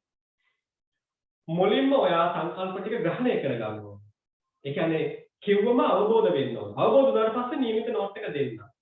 නැත්නම් නෝට් එක මුලින්ම දුන්නොත් මොකද වෙන්නේ? දැන් මට print කරලා දෙනව නෙවෙයි. මට පුළුවන් නේ ඔක PDF එක අප්ලෝඩ් කරන්න ඔයාලගේ group එකට. ඒතර ඔයාලා ඒක print out කරගෙන එක්කෙනෙක් දෙන්නෙක් හරි මේක කටපාඩම් කරන්න. හැමෝම නෙවෙයි. අපේ කට්ටිය පාඩම් කරා නේද? ඒක වෙන්න බෑ. හැබැයි කටපාඩම් කරන එක පාඩම් කරනවටත් වඩා භයානකයි. කටපාඩම් කරන එක පාඩම් කරන්නේ පාඩම් නොකරනවටත් වඩා භයානකයි. කෙනෙක් ඉන්නවා පාඩම් නොකරන කෙනෙක්. ගැටලුවක් නැහැ කියමු පන්ති වේල හරි පාඩම් නොකර ඉන්නවා කියලා. තව කෙනෙක් ඉන්නවා දෙන නෝට් එක ඒ ආකාරයෙන් කටපාඩම් කරනවා. අර කටපාඩම් නොකරන කෙනාට වඩා පාඩම් නොකරන කෙනාට වඩා කටපාඩම් කරන කෙනා කරන්නේ තමයි තගතිය. ඇයි? පොඩි හරි වචනයක් එහා මෙහා වුණොත් යාර මුකුත් මතක නැහැ. එහෙම බෑ ගිණුම් කරන ඉගෙන ගන්න. එහෙම ඉගෙන ගන්න පුළුවන් විෂයක් තියෙනවා. සිංහල ඔය කවි ගාථා ඒ වගේ දේවල් ඉතින් කටපාඩමේ තියෙන්න ඕන. නේද? ගාථාවක් දැන් BC වල බෞද්ධ ශිෂ්ටාචාරයේ මොනවා හරි තියෙනවා ඔය කවි ගම මොනවා හරි තියෙනවා නම් ඒවා ඒ ආකාරයෙන්ම කියන්නේ මෙතන ජාතික ගීයේ. ජාතික ගීය ඔයාට හිතන වචන ඕනේ කියලා හරියට නෑ. ඒක කටපාඩම් කරන්න. ඒක කටපාඩමේ තියෙනවා. හැබැයි මේ ගණිතමය දේවල් කටපාඩම් කරලා ඉගෙන ගත්ත යෝතින් අමතක වුණොත් කොතනකදී හරි අපිට ඒ සංකල්පය ගොඩ ගන්න බැරි වෙනවා. අන්න ඒ නිසා අවබෝධ කරගන්න. දැන් සංකල්ප දෙකක් මම කිව්වා. එකක් ව්‍යාපාරයකට සංකල්පය, ඒකෙන් කියනවා ව්‍යාපාරය හායිකම් කියන්නේ පාර්ශ්ව දෙකක් කියලා. ව්‍යාපාරය ගැන තමයි අපි ඉගෙන ගන්නේ. දෙක දිත්ත රූප සංකල්ප. ඒකෙන් අපි කියනවා මොකද්ද? ඕනෑම ගාල්දුමකට හෝ සිද්ධියකට තියෙනවා බලපෑම් දෙකක්. බලපෑම් දෙකක් තියෙනවා. ඒ බලපෑම් දෙක හරහා බැර වශයෙන් මෙතන වාර්තා කරන්න පුළුවන්. තව එකක් තියෙනවා. අද තව සංකල්පයක් ඉගෙන ගන්න. මොකද්ද? මූල්‍ය මිනුම් සංකල්පය. මූල්‍ය මිනුම් සංකල්පය. මම මේක කියලා දුන්නා නේද? මොනවද මේක ගැන කතා කළා වගේ. මුදලින් මනින්න පුළුවන් දේවල් පමණයි අපේ පොත්වල ලියන්නේ. කියලා දුන්නානේ. පබ්ලිසිල මහත්මයා ගැන මතක් කරලා, ගල්ගිත මාවටලේ සුපවේදි මහත්මයා පබ්ලිසිල මහත්මයා මතක් කරලා, ඒ කියන්නේ සේවකයාගේ දක්ෂතාවය වැඩි වුණාම ව්‍යාපාරයේ ආදායම් වැඩි වෙනවා. හැබැයි ඒක මුදලින් ලියන්නේ නැහැ. අපි මේක කතා කරලා නේද? නෝට් එක ලියාගත්තද නැද්ද කියලා මතක නැහැ. නමුත් මූල මිනුම් සංකල්පය ගැන මතක් කරගන්න. ආයතනික දක්ෂ සේවකයෙක්. ඒ අය නිසාම තමයි ගල්දරකරු ව්‍යාපාරයට එන්නේ. ඒ හිතන්න පරණ වාහනයක් හදන්න නම් වගේ ගෙදර අපේ ගෙවල් වල තියෙනවා පරණ වාහන. ඒවා අලුත් අඩියා කරන්න හැම ගරාජ් එකකටම යන්නේ නැහැ. අපි කලින් හඳුනාගත්ත දක්ෂ සේවකයෝ ඉන්න ගරාජ් එකකට තමයි යන්නේ. ඉතින් කොයිතරම් වැඩි වුණත් වාහන හදන්න ප්‍රමාද වුණත් එතෙන් තමයි යන්නේ. නේද? අර ඒ වගේ තියෙනවා අපේ පරණ පුරුදු. ඔයාලා රෙඩිමේඩ් අඳුම් අඳිනවා. හැබැයි පාසල් වල අඳුම් මහාන ඉස්සර අපිට දැන් වවුචර් ලැබෙනවා එක එක දේවල් ලැබෙනවා මොකක් එකක් ලැබුණෙත් නෑ නේද? මම නිල ඇඳුම් ලැබෙන කාලෙක ඔයාලට අතීතයක් තියෙනවනේ නේද? නිල ඇඳුම ලැබුණම ගවාගේ ගවම මහ ගන්න කල්පන මහ ගන්න හැම ඇඳුම් මාසන ස්ථානයකටම යන්නේ නෑ නේද? තෝරාගත් කෙනෙක් ඉන්නවා. අපිට ගැළපෙන ආකාරයට මේ සේවය ලබා දෙන කෙනෙක් ඉන්නවා. එතෙන් තමයි යන්නේ. ඇයි? ඒ සේවක දක්ෂතාවය. ඒ කියන්නේ ඒ ආයතනවල වැඩ කරන සේවකයෝ තමන් වැඩ කිරීමේ ලබන පළපුරුද්දත් එක්ක පාරිභෝගිකයෝ ආකර්ෂණය කරගන්නවා. හැබැයි මේ සේවක දක්ෂතාවය නිසා ව්‍යාපාරය දියුණු වුණාට ඒ සේවක දක්ෂතාවයේ ව්‍යාපාරේ පොත්වල ලියවෙන්නේ නැහැ. ව්‍යාපාරේ පොත්වල සේවකයන්ගේ දක්ෂතාවයේ වත්කමක් විතර ලියවෙන්නේ. අර සේවකේ නැත්තම් ව්‍යාපාරය වැහෙන සමහර විට. නැත්තම් සේවකයෝ ඉන්නවා එයා නැත්තම් ව්‍යාපාරය කරගෙන යන්නම බෑ. එයා ඒ තරම වැදගත් පුද්ගලෙක්. හැබැයි මේ පුද්ගලයාගේ වටිනාකම පොත්වල ලියන්නේ නැහැ. ඇයි ඒ? ගිණුම් කරන්නේදී පොත්වල ලියන්නේ මුදලින් මනින්න පුළුවන් දේවල් විතරයි. සේවක දක්ෂතාවයේ මනින්න ක්‍රමයක් නැහැ ගිණුම් කරන්නේදී. මුදලින් ආරෝපණය කරන්න බෑ සේවක දක්ෂතාවයට වටිනාකම. අන්න මූල්‍ය මිනුම් සංකල්පයෙන් කියනවා මුදලින් මනින්න පුළුවන් දේවල් පමණක් ලියන්න. මුදලින් මනින්න පුළුවන් දේවල් පමණක් ලියන්න. ආයතනයක කණ්ඩායමක සමගිය කොයිතරම් වැදගත්ද ව්‍යාපාරය දියුණු වෙන්නේ නේද? සමගිය කිව්වම ඔයාලට මතක් වෙන්න ඕන අපේ ක්‍රිකට් කණ්ඩායම නේද? අපේ ක්‍රිකට් කණ්ඩායම ගැන අපි මේ දවස්වල ආඩම්බරයෙන් කතා කරනවා. කර්දිලා ආවේ ආඩම්බරයෙන් කතා කරනවා. අපි කියනවා අපේ ක්‍රිකට් එකවල සමගිය වැඩ කරනවා. එකා වගේ වැඩ කරනවා. බෙදිලා නැහැ, පිල් නැහැ කියලා කියනවා. අන්න එතනින් පටන් ගත්ත ආයතනයකට ගියාම තේදීම තියෙනවා. සේවකයෝ එකිනෙකාට වෛරසම් කරනවා නම්, අවිශ්වාස කරනවා නම්, එක සේවකයෙක් අනිත් කෙනාත් එක්ක තරහින් නම් වැඩ කරන්නේ. එතන ඒ ආයතන දියුණු කරන්න බෑ. මම නිවාඩු ගිය දවසට මගෙන් කෙරෙන්න ඕන වැඩ කොටස ඉටු කරලා දෙන්න අනිත් සේවකයෝ කැමති වෙන්නේ නැහැ. එයාට නිවාඩු. එයාගේ වැඩ කරන්න අපිට බැඳිලා නැහැ කියලා එනේ ගල්දුකරුව හරවල යවනවා. අපි දෝ බැංකුවක ඉන්නවා සමහර නිලධාරීන් කාර්ය මුදල් බාර ගැනීම කැෂියර් එකේ. තවත් අය ඉන්නවා බැංකු ණය ලබා දෙන්න. තවත් අය ඉන්නවා ආභරණ බාර අරගෙන උපස් සේවා සපයන්න. අපි හිතමු ඔන්න බැංකු ණය ලබා දෙන නිලධාරියා දවසක නිවාඩු ගන්නවා. එතකොට එදාම එනවා බැංකුවට ණය අයදුම් කරගන්න ගල්දුකරුවෙක්. අද ලෝන් ඔෆිසරේ හරවල යවනවා. අනිත් අය අරගෙන වැඩ කරන්නේ නැහැ. එතකොට මේ බැංකුව ගැන ගල්දුකරුවට තියෙනවද පැහැදීම නේ? මොකද මේ ආයතන අපි ගිහලා වැඩක් කරගන්න ගියාම මිනිස්සු අපිව රස්තියාදු කරනවා කියලා පැන පැන යනවා. අන්න සේවකයෝ එකා වගේ සාමූහිකව වැඩ කරනවා. ඒක ව්‍යාපාරයේ දියුණුවට හේතුවක්. හැබැයි සේවක සාමූහිකත්වය හෝ සේවක අයවුල් වියවුල් හෝ මුදලින්ම ඉන්න පුළුවන්ද? සමගියේ වටිනාකම මෙච්චරයි කියලා මුදලින් ගන්න පුළුවන්ද? බෑ. අන්න මූල්‍ය විලුම් සංකල්පය අනුව සේවක සුහදත්වයේ සේවක සාමූහිකත්වය ඒ වගේ දේවල් පොත්වල ලියවෙන්නේ. තව එකක් කියන්නේ. අපි සංචාරක හෝටලයක් ආරම්භ කරනවා. හැබැයි ආරම්භ කරේ ඔය ප්‍රසිද්ධ කුණුකන්දක් කිට්ටුව. එක එක නගරවල තියෙන කුණුකන්ද. එතන බ්ලූමෑන් වල කුණුකන්ද. ඊපස්සේ බදුල්ලෙත් ඒ වගේ කුණුකන්දක් තියෙනවා. මහරගම නාවින ප්‍රදේශයේ ආන්තන් එක නතර වුණා. නාවිනේ ඉස්සර මට මතකයි මම රත්නපුර ආකාරයේ බස් එකේ යද්දී කැම්පස් එකට බහින්න හෝල්ට් එක මතක තියාගන්න අර කුණුකන්ද ගන්නත් එක්ක. නාවින ලං වෙද්දී මොන තරම් තද නින්දක හිටියත් නාහය කඩාගෙන ගඳක් දෙනවා. ඒ ගඳ අපු මන් දන්නවා දැන් කුණුකන්ද පහුණා කියලා. නාවින හන්දි ඊළඟට එන්නේ ඊළඟට විජේරාම හන්දි. අපි හැමෝම වගේ රත්නපුර ප්‍රදේශයෙන් කොළඹට එන අය, හයි ලෙවල් පාරේ එන අය නාවින කුණුකන්දත් එක්ක තමයි කැම්පස් එකට බහින්න ඕන හෝල්ට් එක දැන් ළඟයි කියලා දැනගත්තා. ඒ තරමටම මේ ප්‍රදේශයේ දුගදින් තියෙනවා. ඉතින් හිතන්න ඒ වගේ දුකද තියෙන කැමිකල්ස් එකතු වෙලා සතුන් කාක්කෝ බල්ලෝ ගහන ඒ වගේ තැනක අපි හොඳ හෝටලයක් ආරම්භ කරනවා. හොඳ සංචාරක හෝටලයක්. ඒ කියන්නේ ඉහළම පහසුකම් දෙනවා. ඇතුළේදී සංචාරකයෝ. ඒද සංචාරකයෝ. ඇවිල්ලා බල්කනි එකට ආවම බල්කනිය තියෙනවා නම් ලන්ච් සීට් එකක් කාක්කෝ ජරා කරලා තියෙනවා නම් ඊළඟ දවසේ ඊළඟ පැයේම සංචාරකයෝ එතනින් ඉවත් වෙනවා නේද? භූමියේ පිහිටීම හරි වැදගත් ව්‍යාපාරයකට. අර ව්‍යාපාරය කුණුකන්දක් ළඟ ආරම්භ නොකර ලස්සන දියැලක් ආසන්නයේ එහෙම නැත්නම් මුහුදු වෙරළක් ආසන්නයේ ආරම්භ කරොත් අන්න සංචාරක උනන්දුව උද්‍යෝගයේ ජනප්‍රියත්වය වැඩි වෙනවා. ව්‍යාපාරයේ පිහිටපු ප්‍රදේශය ව්‍යාපාරයේ දියුණුවට හෝ අගතියට හේතු වෙනවා නේද? හොඳ පාරිභෝගිකයාට ළඟා වෙන්න පුළුවන් හිතකාමී පරිසරයක් තියෙන තැනක ව්‍යාපාරයක් තිබුණොත් එතන අලවියාදාම වැඩි. අපි කොයිතරම් හොඳ වුණා අපි කොයිතරම් ඉහළ ගුණත්වයෙන් යුතු බාණ්ඩ හෝ සේවා අලෙවි කළා අපේ ව්‍යාපාරයේ තියෙන මහා එපාම කරු ප්‍රදේශයක න සමහර ප්‍රදේශවල පාරවල් වල යන්න බෑ චණ්ඩි එයාලා කිදර කුස්සිය හදලා කැම එක අරගෙන පාරට ඇවිල්ලා පාරක් මැද පුටුවක් තියාගෙන තමයි කන්නේ පාර පිටායට යන්න දෙන්නේ නැහැ ඒ වගේ පාරක් හරහා යන තියෙන අපේ ව්‍යාපාරයේ පාරිභෝගිකයෝ ඉන්නේ තමයි අයිතිකරුවට යන දෙයක් නේද? අන්න ඒ ප්‍රදේශයේ ජනතාව, ඒ ප්‍රදේශයේ මිනිසුන්ගේ සංස්කෘතික ලක්ෂණ ඒව හැම දෙයක්ම බලපානවා ව්‍යාපාරයක් දියුණුවට හෝ අගතියටපත් වෙන්න. එහෙනම් දැන් ඒ බලපෑම අපිට මුදලින්ම ඉන්න පුළුවන්. ව්‍යාපාරයේ ලස්සන ප්‍රදේශයක, හොඳ ප්‍රදේශයක, සාමගාමී ප්‍රදේශයක කියලා. එතකොට පාරිභෝගික වැඩිපුර පැමිණෙනවා. ව්‍යාපාරය පිහිටින ප්‍රදේශයේ මිනිස්සු හැමතිස්සම කච හැමතිස්සම අවියා මෝරාගත් ගමන් ඉන්නේ ගැටුම් බහුල ප්‍රදේශයක නරක මිනිස්සු හැසිරීම හොඳ නැහැ. ව්‍යාපාරයේ දේපල වලට එන කඳුළුකරුවන්ට පවා හානි කරනවා. ඒ වගේ තැනක ව්‍යාපාරය තියාගත්තම ව්යාපාරයේ දියුණුව කෙමෙක් අඩු වෙනවා. හැබැයි ඒ දියුණුව වැඩි වීම හෝ අඩු වීම මුදලින් සක්සේරු කරන්න බෑනේ. ව්‍යාපාරයේ පීචීම හරහායි මේක උනේ කියන්නේ. මේ දේ උනේ ව්යාපාරයේ පීචීම හරහාමයි කියලා පෙන්වන්න බෑ. අන්න ළමයි. ඒ ඇයි? මූල්‍ය විනුම් සංකල්පයේ හිතුවේ. මූල්‍ය විනුම් සංකල්පයෙන් අපිට කියනවා ව්‍යාපාරයක අපි වාර්තා කරන්නේ මුදලින් අයින් පුළුවන් දේවල් පමණයි කියලා. මුදලින් අයින් පුළුවන් දේවල් පමණයි. හරි. අදට ඔය සංකල්ප ඇති. දැන් මේ සංකල්ප තුන එක තමයි මම යන්න හදන්නේ ඔයා එක්ක. දික්ත සටහන ගොඩනගන්න. ව්‍යාපාරයක සංකල්පයෙන් කිව්වා මේ දෙන්නේ කියලා. ඒක පදනම් කරගෙන අපි ගිණුම් කරන සමීකරණයක් බිහි කරගත්තා. දික්ත රූප සංකල්පයෙන් අපි කියනවා ඕනම ගණනකට තියෙනවා බලපෑම් අවමය දෙකක්. ඊට වඩා දෙන්නත් පුළුවන්. හරිද? බලපෑම් දෙකක්ම නෙමෙයි. ඕනම ගණනකට තියෙන බලපෑම් අඩුම තරමේ දෙකක්.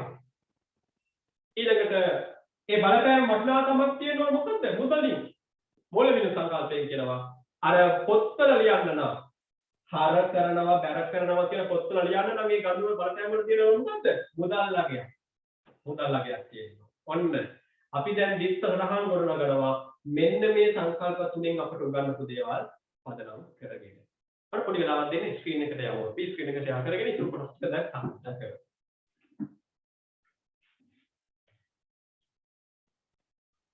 හරි. මේ තියෙන්නේ පොඩ්ඩක් පස්සට ගිහින්. ඔන්න. ඔයාට මම ගිය සතියේත් මෙන්න මෙතෙන්ට ගෙනාවනේ. මම එදත් කිව්වා ගිය සතියේත් කිව්වා මේ වත්කම් වියදම් ප්‍රාග්ධනය දැන් හිමිකමට තමයි අපි ප්‍රාග්ධනය කියලා කියන්නේ. මේව ගැන අපි මේ දීලා තියෙනනේ මම නිර්වචනයක් වගේ දෙයක් පැහැදිලි කිරීමක් මේ තියෙන්නේ. මෙන්න මේ හයිලයිට් කරන්නේ. ඒක නියම නිර්වචනය නෙමෙයි. මේ නියම නිර්වචනය නෙමෙයි වට අදහසක් ගන්නයි මේ පැහැදිලි කිරීම කරලා තියෙන්නේ. දැන් අපි අද මෙන්න මෙතෙන්ට යනවා. දැන් බලන්න ඔය මෙහෙම කතාවක් මම කියනවා. දැන් අපි එක් ව්‍යාපාරික ගණනු හා සිද්ධීන් ගිණුම්ගත කිරීමට දිස්ත සටහන් ගොඩනගන ආකාරය බලමු. හරි. පළවෙනි ගණනුව. මුදල් යොදා ව්‍යාපාරය ආරම්භ කිරීම. දැන් මුදල් යොදා ව්‍යාපාරය ආරම්භ කරාම එතන තියෙනවා මුදලින් මනින්න පුළුවන් දෙයක් නේද? මුදල් වටිනාකමක් තියෙනවා. ඒ කියන්නේ මූල්‍ය විනුම් සංකල්පය හරි. ඊළඟට දිස්ත රූප සංකල්පය අනුව මේකට තියෙනවා බලපෑම් දෙකක්. මොකක්ද බලපෑම් දෙක? මුදල් වත්කම වැඩි වෙනවා. දෙක හිමිකම. හිමිකමට තමයි ළමයි කිව්වේ ප්‍රාග්ධනය කියලා. ප්‍රාග්ධනය වැඩි වෙනවා. දිස්ත සටහන ගොඩනැගීම. මුදල් ගිණුම හර ප්‍රාග්ධන ගිණුම බැල. එහෙම වෙන්නේ කොහොමද? ළමයි මෙන්න මේ මැද වගුව බලන්න. දැන් මුදල් යොදා ව්‍යාපාරය ආරම්භ කරාම පළවෙනි බලපෑම මොකද්ද? මුදල් නැමැති වත්කම වැඩි වෙනවා.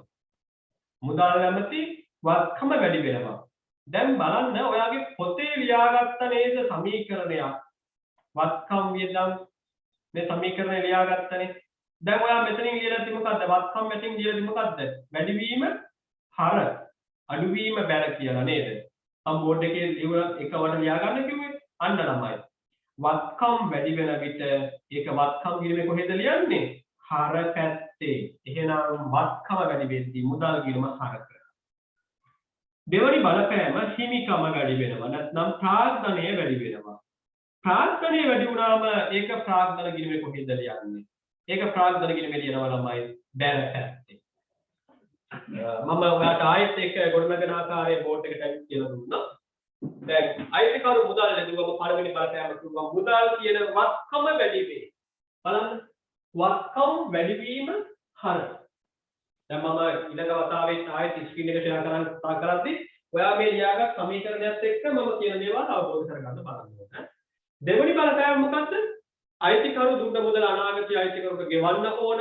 අපි ඒකට කියනවා ප්‍රාග්ධනය නැත්නම් හිමිකම කියලා. හිමිකම වැඩි වුණොත් ඒක කියන්න ඕනේ අදාළ කිව්වේ කොහේද? බැරි පැත්තේ. හිමිකම වැඩි වීම බැරි. එහෙනම් අයිතිකරු මුදල් දුන්නම ඩබල් එන්ට්‍රි මොකද්ද? මුදල් හර ප්‍රාග්ධන කියනම බැරි. බලමු ඊළඟ ගණිතය. ඔයාලට ටියුට් එක තියෙනවා නේ. ඊළඟ ගණිතය බලමු. මම මෙතන ටියුට් එකක් එක්ක යන්නම්.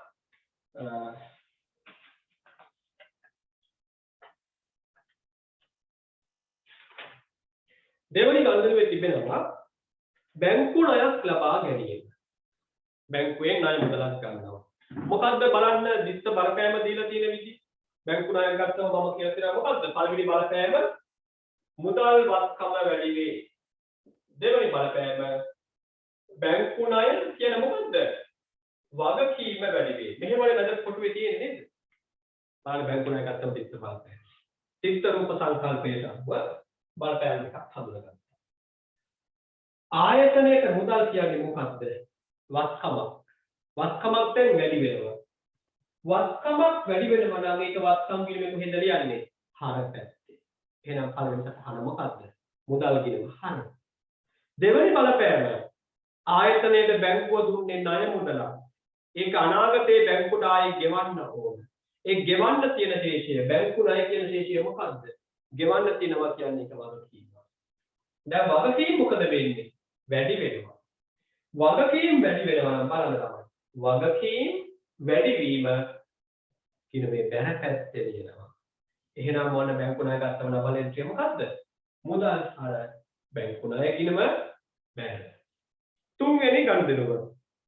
මුදලින් විකුණුම් ආදායමක් ලැබීම. මුදලින් විකුණුම් ආදායම. ඒ කියන්නේ ගණිතයක් කරලා භාණ්ඩ අලෙවි කරලා මුදල් ලැබෙනවා. මුදල් ලැබෙනවා. මුදල් කියන්නේ මොකක්ද? වත්කම. බලන්න තුන්වෙනි ගණිතයේ පළවෙනි බලපෑම. මුදල් වත්කම වැඩි වේ. මුදල් වත්කම වැඩි වේ. දෙවෙනි බලපෑම මොකක්ද? මුදල් ලැබුණේ භාණ්ඩ අලෙවි කරලා. අලෙවි කරලා උපයාගත්ත දේ මම කිව්වා ආදායමක් කියලා. දෙවෙනි බලපෑම බලන්න විකුණුම් ආදායම වැඩි. එහෙම නේද තියෙන්නේ? මුදල් වත්කම වැඩි වේ. දෙක විකුණුම් ආදායම වැඩි වේ. මුදල් කියන්නේ වත්කම වැඩි වීම හර. එහෙනම් පළවෙනි සටහන මුදල් කියනම හර. දෙක විකුණුම් කියන්නේ ආදායම. ආදායම් වැඩි වීම ගිණිමෙලියන්නේ කොහේද? බැර පැත්තේ. ආදායම් වැඩි වීම ගිණිමෙලියන්නේ බැර පැත්තේ. එහෙනම් ඩබල් එන්ට්‍රිය දෙනවා කොහොමද? මුදල් හර විකුණුම් ගිණිම බැර. මුදල් හර විකුණුම් ගිණිම බැර. ඔය විදිහට තව උදාහරණ තියෙනවා 14ක්. ණයට විකුණුම්, ණයට විකුණුම් අවලංගු කිරීම ආදී වශයෙන්. මේක තනියම ගෙදරට ප්‍රැක්ටිස් කරන්න පුළුවන් ක්‍රමයක් මම පන්ති අවසානයේ කියලා දෙන්නම්. ඒකයි. ඒ කියන්නේ මෙහෙමම කටපාඩම් කරනවා නෙවෙයි තනියම මේක ප්‍රැක්ටිස් කරන්න පුළුවන් ක්‍රමයක් පන්ති වල කියලා දෙන්නම්. දැන් අපි යමු පළවෙනි වගුව බලන්න. මම ස්ක්‍රීන් එකට ඒක ෂෙයා කරනවා. ඒ වගුවේ තියෙනවා දිස්ස සටහන ගොඩනගන්න සිස්ටම්. දැන් හැමෝම ඒ වගුව පුරවන්න ඕනේ.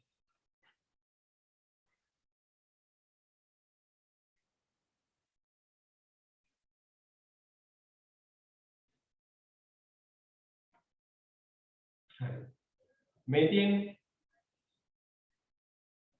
අභ්‍යාස අංක 1. පහළ දැක්වෙන වගුව සම්පූර්ණ කරන්න. මුලින්ම දිනය දෙනවා, දෙවනම ගනුදෙනුව දෙනවා. ඒ ගනුදෙනුවට අදාළ දිස්ස බලපෑමක් මම දෙනවා. ඔයාලට කරන්න තියෙන්නේ මොකද්ද? දිස්ව සටහන ගොඩනගීම. දැන් හැමෝම print out ගත්ත අය මේ වගුවේ උඩ මාජින් එකක් තියෙනවනේ මෙතන මේ. මෙන්න මේ උඩ ප්‍රදේශයේ ඔයා අර පද පහේ සමීකරණය ලියා ගන්න. වත්කම් එකතු කිරීම වියදම් සමානයි, හිමිකම එකතු කිරීම වගකීම් එකතු කිරීම ආදායම් සමීකරණය ලියන්න. බෝඩ් එකේ මම ලියපු විදිහටම ලියන්න ඕන. ඒ කියන්නේ ඔයාලට මේ පේන්නේ මේ ආකාරයටම ලියන්න ඕන. වැඩිවීම හර අඩුවීම ගැන කතාවක් ලියන්න. වැඩිවීම ගැන අඩුවීම හර මේ විදිහට මේ පද තුනේ වර්ග තුන වැඩිවීම බැර අඩුවීම හර බවත් මේ දෙන්නගේ වැඩිවීම හර අඩුවීම බැර බවත් ලියන්න. ඒක අර වගේ print out එකේ ලියන්න. දැන් print out ගත් නැති අය print out ගත්තේ නැතුව දැන් මෙතන ඉන්න අය තමන්ගේ CR පොතේ ආයේ ගණන් වල යන්නේ එක. print out එක නැති අය කරන්න ඕනේ. තීරු දෙකක් රූල් කරන්න. දිනය තීරුව සහ දිත්ත සටහන. මෙන්න මේව පොත හදාගන්න. දිනය දිත්ත සටහන. ඒතකොට ඔයා දිනය ලියනවා එකයි එක ඩබල් එකේ මෙතන පොතේ ලියන්න. හරි. පටන් ගන්න ඕනේ හැමෝම. මා එක කරමු. පන්දව කරන්නවා. මුලින්ම අර විදිහට පොත සූදානම් කරගන්න. දැන් CR පොතේ ලියන අය මේ උඩින් අර පද පහ සමීකරණය ලියා ගන්න. ඔන්න මම දැන් ළමයිට පොඩි බ්‍රේක් එකක් දුන්නා. ඔන්ලයින් පන්ති ආයත රෙකෝඩින් බලන අයට තනියම මේ වැඩේ කරන්න ඕනේ. ඔන්ලයින් ආපු අයට මම වගුව දුන්නා. දීප්තට තහන ගොඩන ගන්න පොඩි කාලයක් ලබා දුන්නා. දැන් මම හැමෝමත් එක්කම දැන් මේ වැඩේ පටන් ගන්නවා. මට ඔය දින වගුව print out එක අරගෙන තියෙන්න ඕන රෙකෝඩින් බලන අය. දැන් එයාලට මෙන්න මෙහෙම දෙයක් කරන්න පුළුවන්. ආගේ පොතේ print out ගත්ත අයට ඔයාගේ print out එකේ තියෙනවා විත්ව සතහන ගොඩනගා ගන්න තියෙනවා. ඒකේ මම කියලා දෙන ආකාරයට විත්ව සතහන ලියා ගන්න තියෙනවා. පළවෙනි ගණන්වලදී අපි දැන් කතා කළා ලක්ෂ 5ක් යොදා ව්‍යාපාරය ආරම්භ කරන්න මුදල් වත්කම වැඩි වෙනවා. මුදල් කියන්නේ වත්කමක් වැඩි වෙනවා. බලන්න වත්කම් වැඩි වීම හර. එහෙනම් වැඩි වෙන්නේ මුදල් නම් ඒක මුදල් ගිණුමේ ලියන්න ඕනේ හර පැත්තේ. එහෙනම් පළවෙනි සටහන දෙනවා මුදල් ගිණුම හර. දෙවෙනි බලපෑම අයිතිකරු පින්නේ ඒ මුදල ලැබුණේ ව්‍යාපාරයේ කරන සංකල්පය අනුව. අයිතිකරු තමයි ව්‍යාපාරයට මුදල් දුන්නේ. එතකොට ව්‍යාපාරයේ බැඳී ඉන්නවා අයිතිකරුවාට නැවත මුදල් ගෙවන්න. අයිතිකරුවාට ගෙවන්න තියෙන ශේෂය අපි කියනවා හිමිකම. ඒ හිමිකමේ වැඩිවීම ගිණුම්ගත කරන්නේ ප්‍රාක්තන ගිණුම. දැන් ප්‍රාක්තනය කියන්නේ හිමිකම් වර්ගයේ ගිණුමක්. හිමිකම් වර්ගයේ ගිණුමක වැඩිවීම ලියන්නේ ගිණුමේ කොහෙද? බැරට ඇත්තේ. එහෙනම් මේකේ දෙවෙනි සටහන ප්‍රාක්තන ගිණුම බැර. මෙන්න මෙහෙම ලියලා තියෙනවා. වටිනාකම ලියන්න අවශ්‍ය නැහැ. දැන් මේක ලෙජරේ ලියන්න කිව්වනම් මේක ඔයා අනුව කරන්න එපා. මම මේ පොඩි පැහැදිලි කිරීමකට විතරයි ගත්තේ. මාට ගිණුම් දෙකක් ඕන. එක ගිණුමක් නම් කරනවා මුදල් ගිණුම. අනිත් කෙනා නම් කරනවා ප්‍රාක්තන ගිණුම වශයෙන්. දැන් අයිතිකරු මුදල් සැපීම මුදල් ගිණුමේ හර වෙනවා කියුවනේ. මෙන්න මුදල් ගිණුමේ හර. එතකොට මම දිනය දෙනවා 1 හර කරනවා ලක්ෂ 5. ලක්ෂ 5යි නේද? ඔව්. දෙවෙනි බලපෑම මොකද්ද? ප්‍රාග්ධන ගිණුම මොකද වෙන්න ඕනේ කිව්වේ? බැර වෙනවා. මෙන්න ප්‍රාග්ධන ගිණුමේ බැර පැත්තේ. දිනය දෙනවා 1 ප්‍රාග්ධන ගිණුම බැර කරනවා කීයක්ද? ලක්ෂ 5. ඔන්න ලියුමට බලන්නේ. මේක තමයි වාස්තවට ඉගෙන ගන්න තියෙන්නේ. දෙවෙනි ගණිතය. අත්පිට විකුණුම් ආදායම 90000. අත්පිට විකුණුම්. බලන්න දිත්ත බලපෑම. ගණනක දිත්ත බලපෑම. ඒක ඔයාලට එකවර අවබෝධ කරගන්න බෑ. ඒකයි මම පළවෙනි ගණන් කීපේ දිත්ත බලපෑම වලට දෙන්නේ. ඔයා ඒකත් එක්ක වැඩ කරන්න කියලා මම බලාපොරොත්තු වෙනවා. අත්පිට විකුණුම් හරහා පළවෙනි බලපෑම මොකක්ද? මුදල් වත්කම වැඩි වී. මුදල් වත්කම වැඩි. වත්කමක් වැඩි වෙනවා නම් ඒක ඒ වත්කම් ගිණුමේ ලියන්නේ හර පැත්තේ. එහෙනම් ළමයි දෙවෙනි බලපෑමේ මුදල් වත්කම වැඩි වෙනවා නම් නැවත මොකද වෙන්න ඕනේ? මුදල් ගිණුම හර වෙන්න ඕනේ. එහෙනම් දෙවෙනි බලපෑම දිනේ කවද්ද? 1.3. දිනේ 1.3 පළවෙනි සටහන මුදල් ගිණුම හර. දෙවෙනි බලපෑම මොකද්ද? විකුණුම් සිදු කරන මුදල් උපයාගත්තේ. මුදල් උපයාගත්තේ විකුණුම් සිදු කරලා. එහෙනම් දෙවෙනි බලපෑම විකුණුම් ආදායම වැඩි වෙනවා. විකුණුම් ආදායම. විකුණුම් කියන්නේ ආදායමක්. ආදායමක් වැඩි වීම ආදායම් ගිණුමේ කොහෙද ලියන්නේ? බැර පැත්තේ. ආදායම් වැඩි වීම ගිණුමේ ලියන්නේ බැර පැත්තේ. එහෙනම් මෙන්න දෙවෙනි සටහන. විකුණුම් ගිණුම බැර. දැන් තනියම උත්තර හදාගත්ත ලියපු අය බලන්න සමන් උත්තරේ හරියට කියලා. මුදල් හර විකුණුම් ගිණුම බැර වෙන්න ඕන. දැන් මේක ලෙජරේ ලියුණා කොහොමද ලියන්නේ? අපි ඉතන ලෙජරේ වාර්තා කරනවා. තාම මේවා ආධුනික අය ලෙජර් ගිණුම් දක්වපු නැති අයට මම පොඩි පැහැදිලි කිරීමක් කරන්නම්. දැන් මුදල් ගිණුම හර වීම හා විකුණුම් ගිණුම බැර වීම කොහොමද ලියන්නේ? මුදල් ගිණුම හර වෙනවා කියන්නේ කවද්ද? දිනේ 1.3. එතන මුදල් ගිණුම කියනවා දැන් තමයි.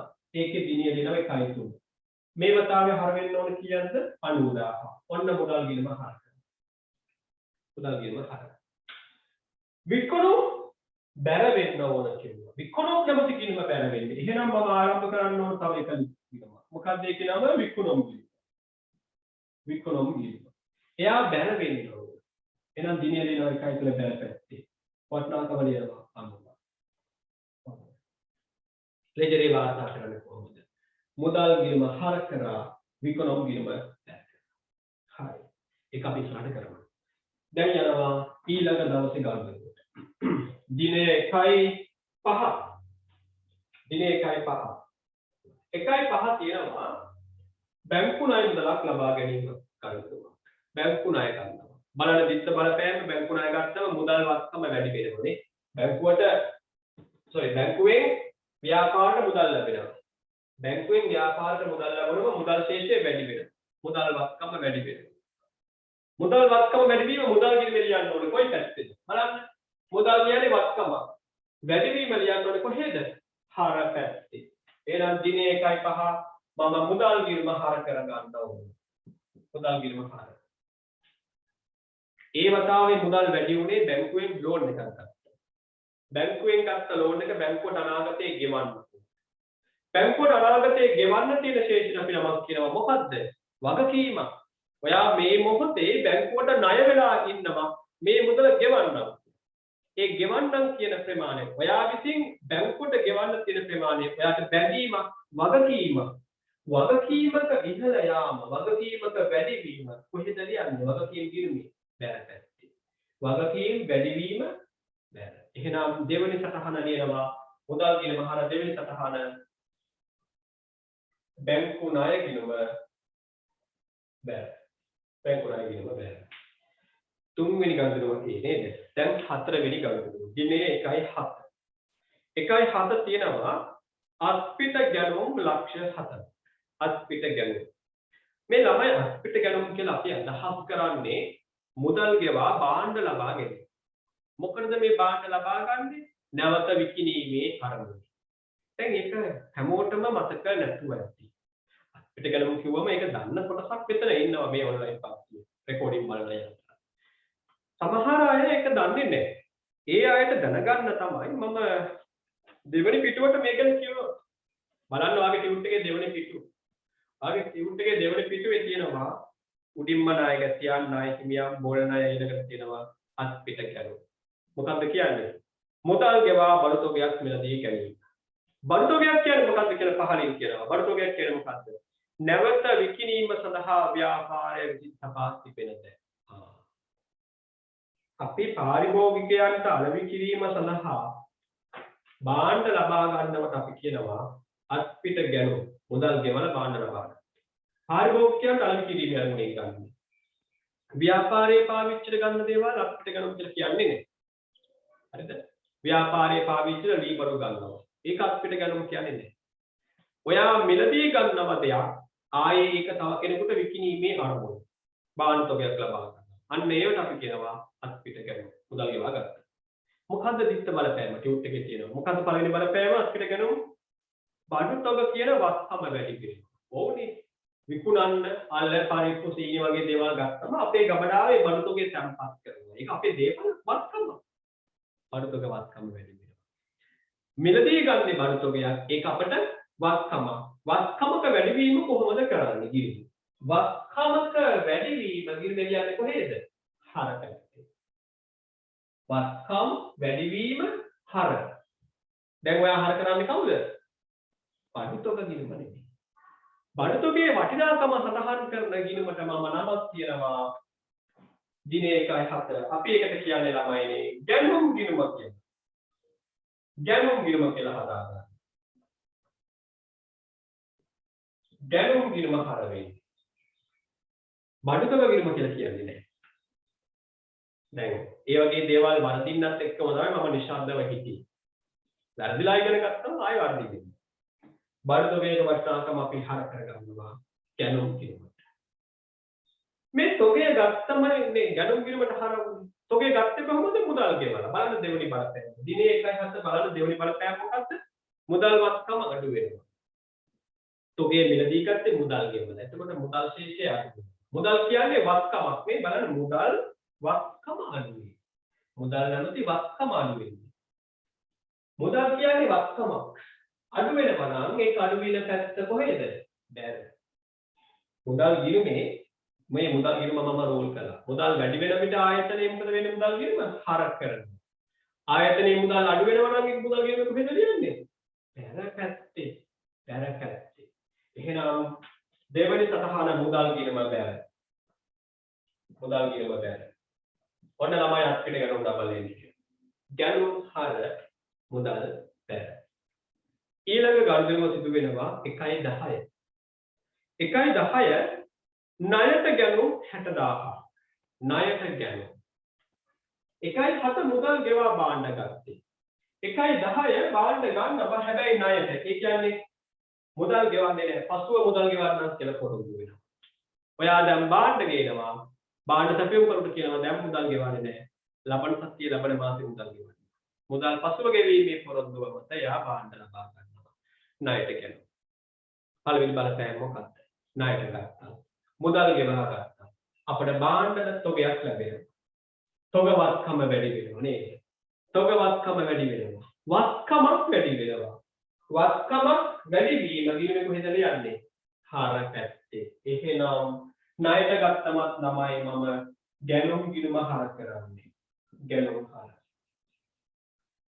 ඒ කියන්නේ ණයට ගැනුම් වෙනම ගිණුමක් අත්පිට ගැනුම් වෙනම ගිණුමක් නෙමෙයි. එකම ගැනුම් ගිණුමේ හර කරන්නේ. හැබැයි මුදල් ගෙවුවේ නැහැ. 1.10 මුදල් ගෙවුවේ නැහැ. දැන් ඔයා බාණ්ඩ සපයපු කෙනාට ණය වෙලා ඉන්නේ. හිතන්න. ඔන්න දැන් ඔයා මනෝමයෙන් හිතන්න. ඔයා කඩේකට ගිහිල්ලා බඩු ටිකක් ගන්නවා. දැන් ඔයාගේ ගමනාය තුගවත්කම මොකද වුනේ? වැඩි වුණා. හැබැයි යාට මුදල් ගෙවුවේ නෑ. අර සැපයුම් කරක මුදල් ගෙවුවේ නෑ. දැන් ඔයාට හිතේ තියෙනව නේද? සැපයුම් කරක මෙච්චර ශේෂයක් ගෙවන්න තියෙනවා කියලා සිතුවිල්ල. අන්න ඒක තමයි බැඳීම කියන්නේ. දැන් ඔයාට බැඳීමක් තියෙනවා අර බාණ්ඩ සැපයුම් කරක මුදල් ගෙවන්න. ඒ බැඳීම අපිට කියනවා ගිණුම් කරන්නේදී වගකීමක් කියලා. ඒ අපේ මුදල් බලාපොරොත්තුෙන් ඉන්න කෙනාට අපි කියනවා ණය හිමියෙක් කියලා. දැන් ඔන්න ණය හිමි වගකීම වැඩි වෙනවා. ළමයි ණය හිමි කියන වගකීමක් වැඩි වෙනවා. බැඳීමක් කියන්නේ වගකීමක්. වගකීමක් වැඩි වුණොත් ඒක ලියන්නේ කොහේද? බැර පැත්තේ. වගකීම් වැඩි වීම බැර. එහෙනම් දෙවෙනි සටහන ණය හිමි ගිණුම බැර. ණය හිමි ගිණුම බැර. ණයට ගත්තම ගැනුම් හර ණය හිමි ගිණුම බැර. දැන් මේක දැක්කම සමහර අය මට බනි. ණය හිමි කියලාද මෙයා උගන්වන්නේ? මේ බොරුකාරයෙක්නේ. ඔයා දන්නවද ණය හිමි කියලා අපි වචනයක් දැන් පාවිච්චි කරන්නේ නැහැ. එහෙම ඔයාලට එක එක අය බනින්න ඉඩ තියෙනවා මේ නෝට් එක දැක්කොත්. එයාට කියනවා අපි වෙන නමක් දැන්. වෙළඳ ගෙවිය යුතු දෑ කියලා. හරිද? ණය හිමියන්ට අපි කියනවා වෙළඳ ගෙවිය යුතු දෑ කියලා. ඒක දිග වැඩි. පුංචි ළමයෙක් ඉපදුනාම සමහර තැන්වල සමහර ගෙවල් වල දැන් මටත් ඉන්නවා බබාලා 3 දෙනෙක් ඉන්නවා. තරුණයා වගේ හිටියද මම සිදුරුපියේ. ඉතින් ගෙදරටත් පොඩි පොඩි නම් යොදනවා නේද? උපැන්න සහතිකයේ තියෙන නමට අමතරව චූටි පුතා සුදු බෝලේ නේද? ඒ වගේ කියනවනේ. අන්න ඒ වගේ දැන් හිතන්න උපැන්න සහතිකයේ තියෙනවා වෙළඳ ගෙවිය යුතු දෑ කියලා නම. අපි ඒක නෙමෙයි පාවිච්චි කරන්නේ. අපි යාට හුරුතලෙට කියනවා ණය හිමිය කියලා. දැන් කවුරු හරි කෙනෙක් කිව්වොත් ගෙවන්න තියෙන ශේෂ ණය හිමිය කියලා කියන්නේ ඒ පරණ තාලේ නම දැන් කියන්නේ වෙළඳ ගෙවිය යුතු දෑ කියලා කිව්වොත් ඔයා කියන්නේ නෑ අපි හුරුතලෙට කියන්නේ ණය හිමියක් කියලා. වෙළඳ ගෙවිය යුතු දෑ අපි දන්නවා මේ නම අපිට දැම්ම ඕන නෑ. ඔයාට තවම මම මේ ගිණුම් කරන්නේ මූලික સિદ્ધාන්ත කියලා දෙන්නේ. එක සාස්ත්‍ර කෙනෙක් කවුරුත් මාත් එක්ක ගොඩක් වාද කරා. උගන්වනවා නම් හරි දේ උගන්වන්න කිව්වා. මම කොහොම හරි දේ තමයි උගන්වන්නේ. මම අහුවා බුදුමා හරි දේ උගන්වනවා කියලා එහෙනම් දරුවන්ට හඳට හඳ මාම කියලා පුංචි කාලේ ආමන්ත්‍රණය කරන්න පුරුදු කරන්නේ කියලා. මම කොහොම අපි හඳ දැක්කලා හඳට කියනවා චන්ද්‍රයා. එහෙම කියලා. හැබැයි පුංචි ළමයිට හඳ මාම කියලා කියන්නේ ඒක මාමෙක්ද? ඔයත් පුංචි කාලේ හඳ මාම කිව්වා මමත් හඳ මාම කිව්වා එහෙනම් දැන් ඉන්න අය හඳ 100 හඳ මුත්ත වෙන්න එපා නේද කියලා. අර ගුවා ඒ වනසට ගැලපෙන ආකාරයට උගන්වන්න. ඒ නිසා දැන් මා එක්ක දැන් මෙතන ඔයාලත් එක්ක ඔයාලගේ අදහස් ගැටුමක් වෙන්නේ නැහැ. හැබැයි මේ වීඩියෝ එක බලන කෙනෙක් මම විවේචනය කරන්න පුළුවන්. ගැටලුවක් නෑ. ඒ විවේචනය කරනකොට මම කියන්නේ අපි සරල සිද්ධාන්ත ඉගෙන ගන්න ඕනේ සරල වචන වලින්. ළමයිට මේ අපි දෙන ගුරු වශයෙන් මේ උසස් පෙළ විභාගයට පෙනී ඉන්න කලින් 12 වසර විෂය නිර්දේශ තුනම මම මේ වචනේ වාර්ත කියලා දෙනවා. අපිට දැම්ම ඕනේ නැහැ. හරිනේ? ඔන්න එතනින් හරිය මම ඒක කතා කරන්නේ නැහැ. දැන් ඔයා මතක තියාගන්න අපි විසින් මුදල් ගෙවන්න ඕන අයට අපි විසින් භාණ්ඩ මිලදී කියන තව කෙනෙකුට මුදල් ගෙවන්න බැඳී ඉන්නවා නම් එයා කවුද අපට? ණය හිමියෙක්. ණය හිමියෙක් කියන්නේ සල්ලි ගෙවන්න තියෙන තැන ඒක අපිට වගකීමක්. වගකීම් වැඩි වීම බැහැ. එතකොට ණයට ගත්තා මොකද ඩබල් කියන්නේ? ගැනුම් හර ණය හිමි වීම බැහැ. ගැනුම් හර ණය හිමි වීම බැහැ. හරි. ඊළඟ සටහනට එනවා 1.12 ආපසු යමු. මොකක්ද ඒ? 1.12 තියෙනවා ආපසු යමු කියලා දෙයක්. භාණ්ඩ මිලදී ගත්තම ණයට ගැනුම් කියලා කිව්වනේ. ඒ ණයට ගත්ත තොගයක් නැවත ණය හිමියන්ට හරවා යවනවා. ආපසු යමු. ඒක තමයි මෙහෙමයි. දැන් අපට අයිතිය තියෙනවානේ අපි විසින් ණය හිමියන්ගෙන් නියම භාණ්ඩ මිලදී ගන්න. හැබැයි භාණ්ඩ දැන් අත්තම් විතර ප්‍රවාහණය කරද්දී අපි හිතමු මෙහෙම. ඔයාගේ ව්‍යාපාරයට මම තමයි භාණ්ඩ සපයුවා. මම තමයි භාණ්ඩ වලට සපයන්නේ. දැන් මගේ වාහන වලින් ඔයාගේ ව්‍යාපාරයට භාණ්ඩ සපයනවා. මට එවනවා පර්චේස් ඕඩර් එක. අඬනවා. ඔයා මට කියනවා ඔන්න අධික කමිස 100ක් එවන්න. අත් කොට එවන්න 100ක්. මම මොකද කරන්නේ? මම අධික කමිස 200කුත් අත් කොට කමිස 200කුත් යවනවා. වැඩිපුර යවනවා. දැන් ඔයාට අනවශ්‍ය තොගයක් ඇවිත් තියෙනවා. ඔයාට ගබඩා කර ගන්නවත් තැනක් නැහැ. ඔයාලට පුළුවන් ඒ භාණ්ඩවලට මට එවන්න. වැඩිපුර එවන්න. එහෙම නැත්නම් මම මේ එවපු මෙෂර්මන්ට් වලට නෙමෙයි යවන්නේ. මීඩියම් සයිස් වලට කොහොම ලාර්ජ් යවනවා. ලාර්ජ් වන්නේ කියලා එක්සෙල් යවනවා. අන්න ඒ වගේ වැරද්දල යවලා තියෙනවා. ආයි අඩු ටික වගේ. එහෙම නැත්නම් ප්‍රවාහයේ යතම් බාන නරක වෙලා තියෙන පුළුවන්. කෑම වගේ දේවල්, මාළු වගේ දේවල් ප්‍රවාහණය කරන විටම නරක වෙලා, ඇයිලා පොඩි වෙලා පාන බාර ගන්නේ නැහැ කියලා. එහෙම නැත්නම් වැඩි මුදලට එවලා තියෙනවා. ඒ කියන්නේ අපි පොරොන්දු වෙනවා බාන්න යවන විට එක කෑල්ලක් රුපියල් 500 බැගින් දෙන්නම් කියලා. පෙන් අහන මිල ගන්න. අපි කියනවා එකක් 500 බැගින් දෙන්නම්. හරි ඒ ගානට එවන්න කියලා කිව්වම අපි යවන ඕඩර් එකත් එක්ක අපි බිල යවුවම ඒ බිලේ සඳහන් කරනවා එකක් අපි අලි කරන්නේ 600 බැගින්. 500 බැගින් අලි කරන පොරොන්දු වෙලා 600 බැගින් ඉවරනවා වැඩි බිලට. ගැනුම් කරු ගන්නේ නැහැ තාම. නැවත බාන්න හරවා ඉවරනවා. අනේ වගේ විකුණුම් කොන්දේසි උල්ලංඝනය කරනවා. එහෙම නැත්නම් ගඳුරුව අසම්පූර්ණව සිදු කරාම ඒ බාණ්ඩ නැවත හරවා යැවීමක් කරනවා ගැනුම් කරු විසින්. අපි ඒවට කියනවා බාණ්ඩ හරවා යවුම් ආපසු යවුම් කියලා. එන්න නිකමන වගේ 1.10 1.10 ණයට ගත්තා. මොකද්ද දිස්ස බලපෑම? 1.10 බලන්න වගේ ටියුට් එකක්. දිස්ස බලපෑම මොකද්ද? 1.10 මෙන්න මෙහෙම කියනවා වගේ ටියුට් එකේ. තොගවත්කම වැඩි වේ නේද? තොගවත්කම වැඩි වේ. දෙවෙනි බලපෑම ණය හිමි වගකීම වැඩි වේ. මේක නේද බලපෑම දෙක. භාණ්ඩ ණයට ගත්තම අපේ ගබඩාවල තොගය වැඩි වෙනවා. ඒ තොගය මත ගෙවන්න තියෙන ශේෂය ණය හිමි වගකීම වැඩි වෙනවා. මේක තමයි බලපෑම දෙක. මේ භාණ්ඩ ආයෙත් හරවා යවනවා.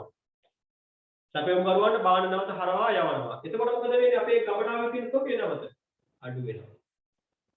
අනිත් පැත්තට අපි භාණ්ඩ ගත්තම ණය හිමියන්ට ගෙවන්න තියෙන ශේෂය වැඩි කරගත්තා.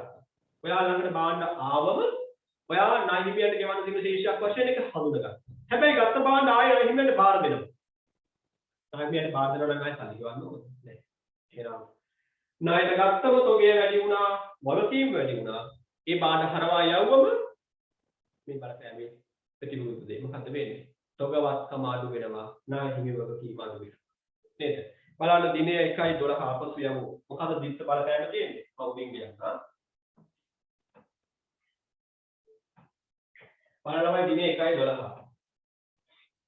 1.12 තියෙනවා මෙන්න මෙහෙම බලපෑම දෙකක්. ණය හිමි වගකීම අඩු වේ. ණය හිමි වගකීම අඩු වෙනවා. දෙක බඩු තොග වත්කම අඩු වෙනවා කියලා තියෙනවා. නේද මොකද?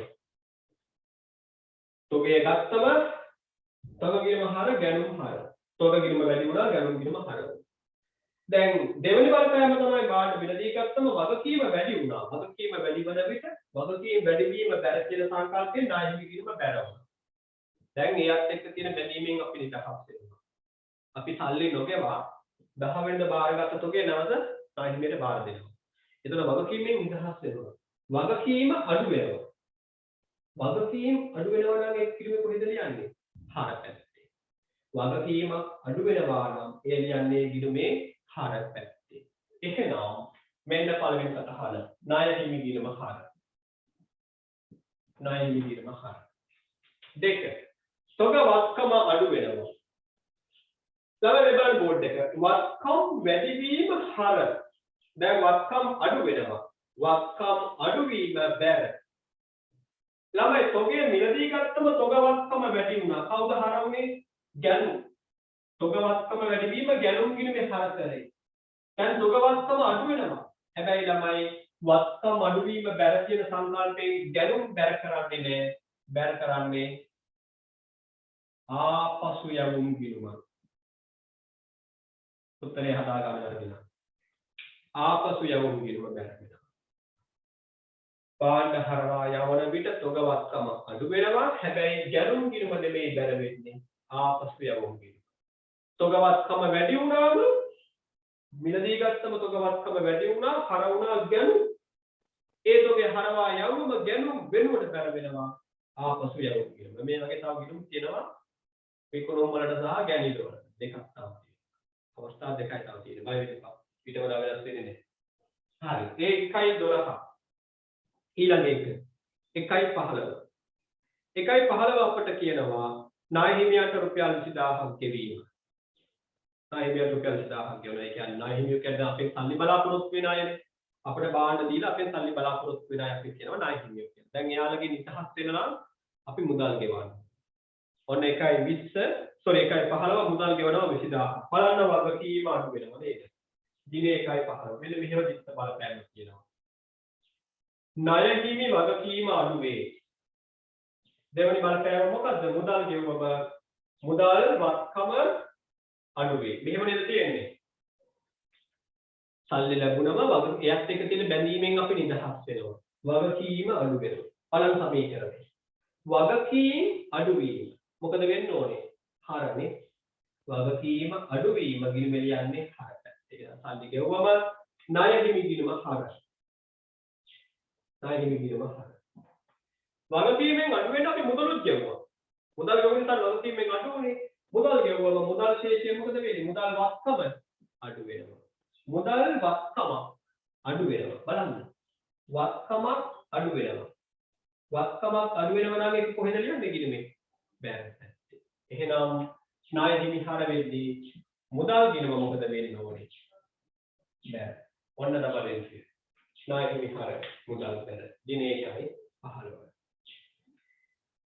1.20 සේවක වැටුප් ගෙවනවා රුපියල් 30000. සේවක වැටුප්. සේවකයා අපි ළඟ වැඩ කරලා ඒ වැඩ කරපු කාලයට එයා අපෙන් ගන්නවා ගෙවීම ලබා ගන්නවා. ඒක අපි කලකරනවා ළමයි වියදමක් කියලා. බලන්න දිස්ස බලපෑම වගේ ටියුට් එකේ. දිනේ 1.20 ටියුට් එකේ දිස්ස බලපෑම බලන්න. වැටුප් වියදම වැඩි වේ. පඩිය කියන්නේ අපට වැය කිරීම. මුදල් දුන්නනේ වියදමක්. බලන්න ළමයි මෙතන. වියදම් වැඩි වෙනවා නම් වියදම් වැඩි වෙනවා නම් ඒක කොහෙද ලියන්න ඕනේ? වියදම් ගිණුමේ හර පැත්තේ නේද? වියදම් වැඩි වීම හර. එහෙනම් දිනය 1.20 ඔයා වැටුප් ගිණුම හර කරන්න. නැත්නම් වැටුප් වියදම් ගිණුම හර. වැටුප් ගිණුම එහෙම නැත්නම් වැටුප් ගිණුම හර. දෙවනි බලපෑම මේ වැටුප මුදලින් ගෙවමු. ඔයා මුදල් ගෙවුවා. එහෙනම් ආයතනයේ මුදල් ශේෂය අඩු වෙනවා. ආයතනයේ මුදල් කියන්නේ වත්කම. ඒ වත්කම අඩු වෙනවා. වත්කම් අඩු වෙනවා නම් ඒක අදාළ වත්කම් ගිණුමේ කොහෙද ලියන්නේ? බැරට. ඔයා සේවකයන්ට පඩික්ක වශයෙන් ගෙවුවේ මුදල්. එතකොට මුදල් ශේෂය අඩු වුණා. මුදල් කියන්නේ වත්කම අඩු වෙනවා නම් ඒක මුදල් ගිණුමේ බැර පැත්තේ ලියනවා. ඒ අනුව දෙවෙනි සටහන මුදල් ගිණුම බැර. මුදල් ගිණුම බැර. 1.25 1.25 හිමිකම් හිමිකරු සිදු කළ මුදල් ගැනීම රුපියල් 45000. හිමිකරු සිදු කළ මුදල් ගැනීම. ළමයි මුදල් ගැනීම කිව්වම ඔයාට මතක් වෙන්න ඕන ඒකක සංකල්පය. ගැනීම කියන්නේ අයිතිකරු ව්‍යාපාරයේ දේවල් ලබා ගැනීම. අයිතිකරු ව්‍යාපාරයේ වටිනාකමක් තියෙන මුදලක් හෝ භාණ්ඩයක් හෝ අයිතිකරුගේ ප්‍රයෝජන අපි ගත්තම කියනවා ඒක ගැනීම කියලා. පළවෙනි ගණතුව බලන්න. පළවෙනි ගණතුව මොකක්ද? ව්‍යාපාරය ආරම්භ කරනවා අයිතිකරුගේ මුදලින්. එතකොට ව්‍යාපාරයට මුදල් එනවනේ. අයිතිකරු ව්‍යාපාරය ආරම්භ කරනවා කියන්නේ අයිතිකරුගේ මුදල් ලක්ෂ 5ක් මුදලක් ව්‍යාපාරයට දෙනවා. අයිතිකරුගේ ගෙදරින් ව්‍යාපාර පල්ලිය. ගැනීම කියන්නේ අනිත් පැත්ත. ගැනීම කියන්නේ ව්‍යාපාරයේ මුදල් අයිතිකරු ගන්නවා. පළවෙනි බලපෑම බලන්න. ලක්ෂ 5ක් මුදල් දුන්නම බලපෑම මොකක්ද? පළවෙනි බලපෑම. බලන්න මොකක්ද පළවෙනි බලපෑම? මුදල් වැඩි වෙනවා නේද? මොකක්ද දිත්ත බලපෑම මේ කොහොමද? මුදල් වත්කම වැඩි වේ. දෙවෙනි බලපෑම ප්‍රාග්ධනය නැත්නම් හිමිකම වැඩි වේ. ඕකනේ මුදල් දුන්නම බලපෑම. දැන් ව්‍යාපාරයේ මුදල් අයිතිකරු ගන්නවා. එයාගේ වැඩවලට. එතකොට මොකද වෙන්නේ? ව්‍යාපාරයේ මුදල් අඩු වෙනවා. ගෙවන්න තියෙන ශේෂය අඩු වෙනවා. මේකේ අනිත් බලපෑම. එතකොට ගෙවන්න තියෙන ශේෂය අඩු වෙනවා. ඒ කියන්නේ හිමිකම අඩු වෙනවා. ඒ වගේමයි මුදල් ශේෂය අඩු වෙනවා. ඔන්න දිත්ත බලපෑම. අයිතිකරු ගැල්ලි කරනවා. මුදල් ගැල්ලි කියන්නේ ව්‍යාපාරයේ මුදල් රැගෙන යාම. එතකොට ව්‍යාපාරය නිදහස් වෙනවා අයිතිකරුත් එක්ක තියෙන බැඳීම. ව්‍යාපාරය හා අයිතිකරුත් එක්ක තියෙන බැඳීම. ඒ බැඳීමට අපි නමක් කිව්ව මොකද්ද? හිමිකම. ව්‍යාපාරය විසින් අයිතිකරුවාට ගෙවන්න තියෙන ශේෂය හිමිකම. ඉතින් ව්‍යාපාරයේ මුදල් ගෙවන විට මොකද වෙන්නේ? ගෙවන්න තියෙන ශේෂය තවදුරටත් අඩු වෙනවා. හිමිකම අඩු වෙනවා. ප්‍රාග්ධනය අඩු වෙනවා. හිමිකම කිව්වත් ප්‍රාග්ධනය කිව්වත් මේ මොහොතේ. එහෙනම් දිස්ස සතහන හදමු. දැන් වාගේ බලන්න 1.25 පළවෙනි බලපෑම මම ටියුට් එක දීලා දෙනවා මොකද්ද? ප්‍රාග්ධනය අඩු වෙනවා කිසි. ප්‍රාග්ධනය නැත්නම් හිමිකම. ප්‍රාග්ධනය අඩු වෙනවා. ප්‍රාග්ධනය අඩු වෙනවා. මොකද්ද වෙන්න ඕනේ? හර. ප්‍රාග්ධනය වැඩි වුණාම ප්‍රාග්ධන ගිනව බැර. ප්‍රාග්ධනය අඩු වුණාම ප්‍රාග්ධන ගිනව හර වෙන්න ඕන හර කරන්නේ නැහැ. ඒ වෙනුවට හර කරනවා ළමයි ගැණිලි ගිනව. ගැණිලි ගිනව. ආපසු යවුම් කරද්දී ගැණුම් බැරුනේ නැහැ. ආපසු යවුම් බැරුණා.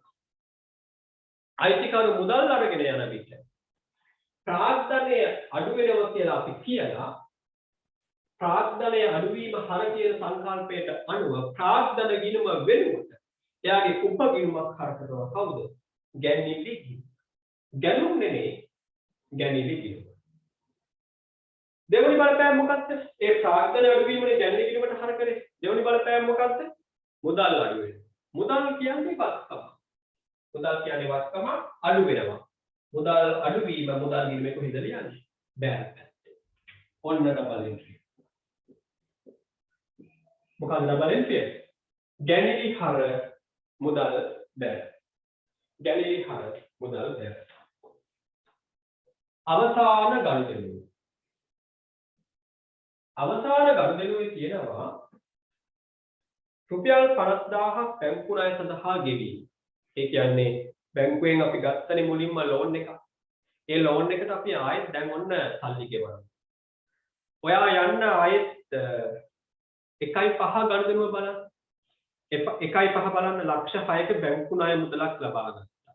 මොකද දිත්ත බලපෑම 1.5. මුදල් වැඩි වෙනවා බැංකු ණය වගකීම වැඩි වෙනවා.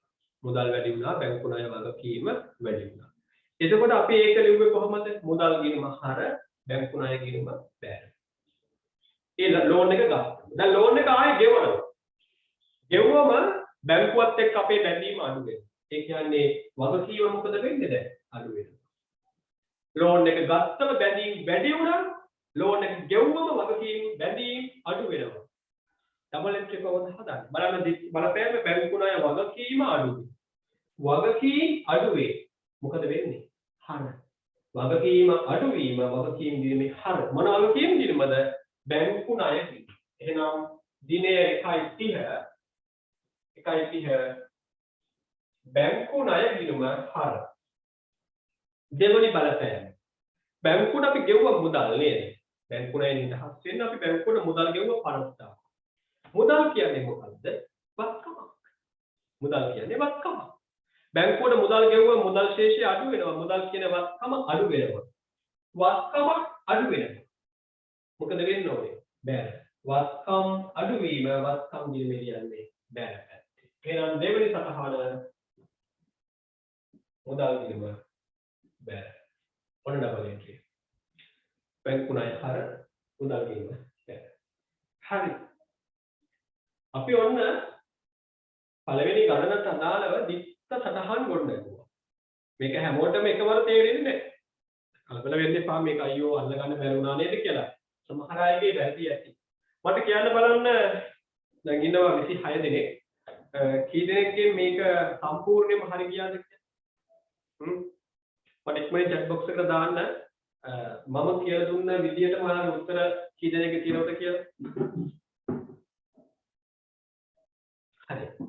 මම රෙකෝඩින් නතර කරලා අපේ ඔන්ලයින් ඉන්න අයගෙන් අහුවා මේ උත්තර හැම එකක්ම හරි ගියයි කවුද කියලා. ගොඩක් අය හරි කීප දෙනෙක් විතරක් අර අපි අලුතෙන් ඉගෙන ගන්න සමහර තැන්වල විතරක් වරද්දලා තිබුණා. රෙකෝඩින් බලන අයටත් ප්‍රශ්නයක් වෙන්නදී ගැණිලි ගිණුම් ගත කරන්න කොහොමද? ආපසු යවුම් ගිණුම් ගත කරන්න කොහොමද කියලා වරද්දා ගන්න ඇති.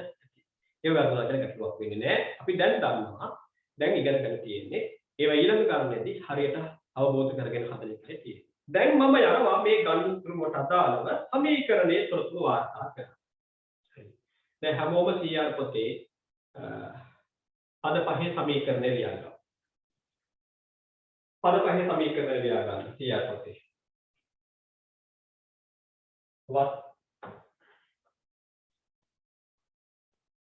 වත්කම් එකතු කිරීම වේදම් සමානයි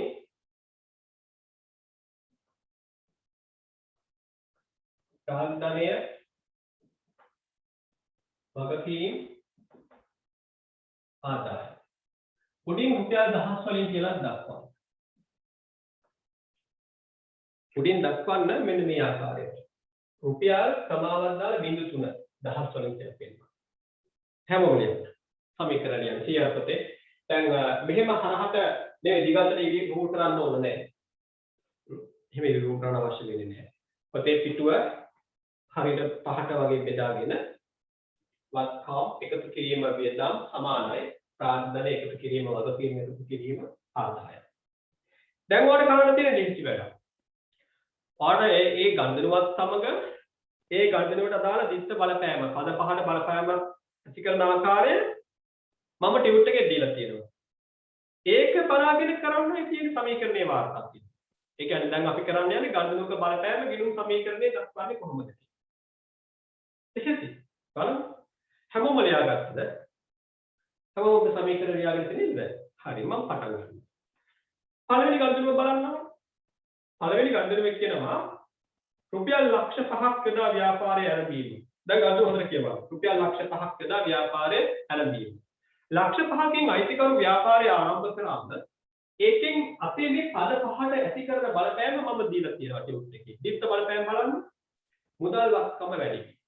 මොකද වැඩි වෙන්නේ? මුදල් නැමැති මොනවද? වත්කම වැඩි වෙනවා. දැන් මේක ලියන්න යන්නේ. එන්න දිනය ලියන්න කියලා වලින් 1.1. දිනේ 1.1. මුදල් කියන්නේ වත්කම. මම මෙන්න මෙතන ලියනවා. ප්ලස් වාසික යොදලා 500. හරි. දහස් වලින් වැඩ කරද්දී මම කිව්වා හැම ඉලක්කමක්ම 1000න් බෙදලා ලියන්න කියලා. ලක්ෂ 5 1000න් බෙදලා. එතකොට දහස් වලින් කියන්නේ කොහොමද? 500. ඔන්න පළවෙනි බලපෑම. ටියුට් එකේ බලමු දෙවෙනි බලපෑම මොකද්ද? දෙවෙනි බලපෑම මොකද්ද? ප්‍රාග්ධනය වැඩි වෙයි. අයිතිකරු මුදල් දුන්නම දෙවෙනි බලපෑම ප්‍රාග්ධනය වැඩි වෙයි. මෙන්න මේ ප්‍රාග්ධනයට එකතු කර ගන්න 500. වැඩි වෙනවා කියලා පෙන්වන්න ධන ලකුණ ඉස්සරහින් ගෙදලා. බලන්න සමීකරණේ හරියද දෙකට? ඔයා ගණිතයේදී ඉගෙන ගන්නවනේ. සමාන ලකුණෙන් කියන්නේ දෙපැත්තේම අගයන් හැම පිටම සමාන වෙන්න ඕනේ. මෙහෙත් වැඩි වුණා 500ක්, මෙහෙත් වැඩි වුණා 500ක්. මමත් දකුණත් දෙපැත්තම 500 පැකින් වැඩි වුණා. සමීකරණය හරිනේ. දෙවනි පදනම. දිනේ 1.3 1.3 අත්පිට විකුණුම් ආදායම 90000. මොකද දිත්ත බලපෑම?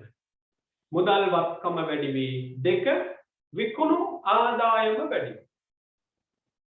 මුදල් වත්කම වැඩි වෙනවා විකුණුම් ආදායම වැඩි වෙනවා 90000. එහෙනම් අපි ලියන්නේ මුදල් කියන වත්කම වැඩි කරගන්න මේ වතාවේ 90. ඔන්න. දෙවන බලපෑම විකුණුම් ආදායම වැඩි වී ආදායම් වැඩි වෙනවා. මෙන්න මෙතන ලියන්න.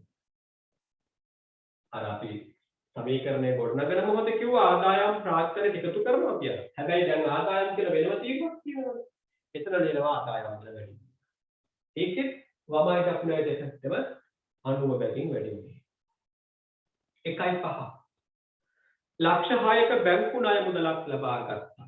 බලන්න ටියුට් එක. මොකද දිත්ත බලපෑම.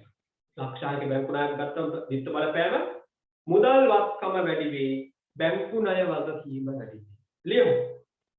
දිනේ ලියන්න 1.5 ලක්ෂ 6කින් මුදල් වැඩි වෙනවා. මෙන්න වැඩි වෙනවා මුදල් ලක්ෂ 6. මුදල් කියන්නේ වත්කමක් නේ. වත්කම් වලට එකතු කළා ලක්ෂ 6. දෙවනි බලපෑම මොකක්ද? ටියුට් එක බලන්න. ටියුට් එකේ තියෙනවා දෙවනි බලපෑම. බැංකු ණය වගකීම වැඩි වෙනවා. බැංකු ණය කියන්නේ මොකක්ද? වගකීම වැඩි වෙනවා. මෙන්න මෙතෙන්ට ගන්න වගකීම. මේ තියෙන්නේ වගකීම වැඩි වෙනවා ලක්ෂ 6. ඔන්න බැංකු ණය ගත්තොත් දිත්ත බලපෑම. 1.7 අත්පිට ගැනුම් ලක්ෂ 4ක්. අත්පිට ගැනුම් ලක්ෂ 4ක්. මොකද්ද මේකේ තේරුම? මුදල් ගෙවලා භාණ්ඩ තොගයක් මිලදී ගන්නවා. දිත්ත බලපෑම බලන ටියුට් එකේ. බලන්න දිත්ත බලපෑම. බඩු තොග වත්කම වැඩි වේ, මුදල් වත්කම අඩු වේ. තොගය ලැබෙනවා, මුදල් අඩු වෙනවා. දෙකම මොනවද? වත්කම. බඩු තොගය කියන්නේ වත්කම, මුදල් කියන්නේ වත්කම. ඒ දෙකේම බලපෑම වත්කම වල පෙන්වනවා. මම පෙන්නනවා. තොග වත්කම වැඩි වෙනවා ලක්ෂ 4ක්. මෙන්න පෙන්නනවා වත්කම් වලට එකතු කරනවා ලක්ෂ 4ක්. මුදල් ගෙවුම ලක්ෂ 4ක් අඩු වෙනවා. අඩු කිරීමේ ලකුණ යොදලා ඉන්නේ. මම රූල් දෙකකට පෙන්නනවා. වාත් එහෙම පෙන්නනවා. අනදිත බලපෑම. කොහොමද? ලක්ෂ 4ක වැඩිවීමක් ලක්ෂ 4ක අඩුවීමක් දෙකම වත්කම් පැත්තේ. තොග වත්කම වැඩි වුණා අඩු වුණේ මොකද්ද? මුදල් වත්කම. මුදල් අඩුවීම ඍණ ලකුණක් විතර මම පෙන්නනවා. ඒ විදිහට කරන්න ඕනේ. වරහන් ඇතුළේ යන්නේ අවශ්‍යයි. 1.7 1.10 ණයට ගැනුම් 60000 1.10 ණයට ගැනුම් මොකක්ද ළමයි දිස්ස බලපෑම? වගේ ටියුට් එක බලන්න. හැම එකක්ම ටියුට් එකේ තියෙන දිස්ස බලපෑම. 1.10 ණයට ගැනුම් 60000. මොකද දිස්ස බලපෑම? තොග වත්කම වැඩි වේ, ණය හිමි වගකීම වැඩි වේ. ලියමු. ණයට ගත්තම තොග වත්කම වැඩි වෙනවා. වත්කම් වලට එකතු කරන්න මේ වතාවේ 60ක්. දෙවනි බලපෑම වගකීම වැඩි වෙනවා. වගකීම් කියවට එන්න එකතු කරන්න වගකීම් වලට 60ක්.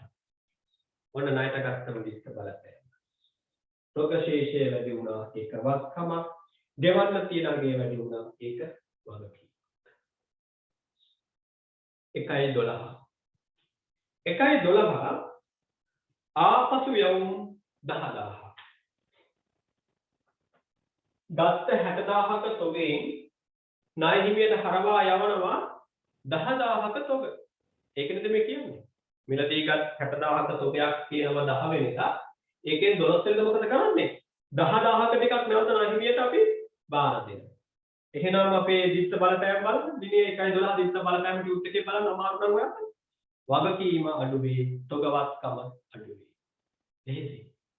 මිලදී ගත්තම තොග වත්කම වැඩි වුණා. හරවා යවාදී තොග වත්කම සහ වගකීම දෙකෙන්ම 10 බැගින් අඩු වෙනවා. 15 වෙනිදා වෙන්නේ ඒ වගේම දෙයක්.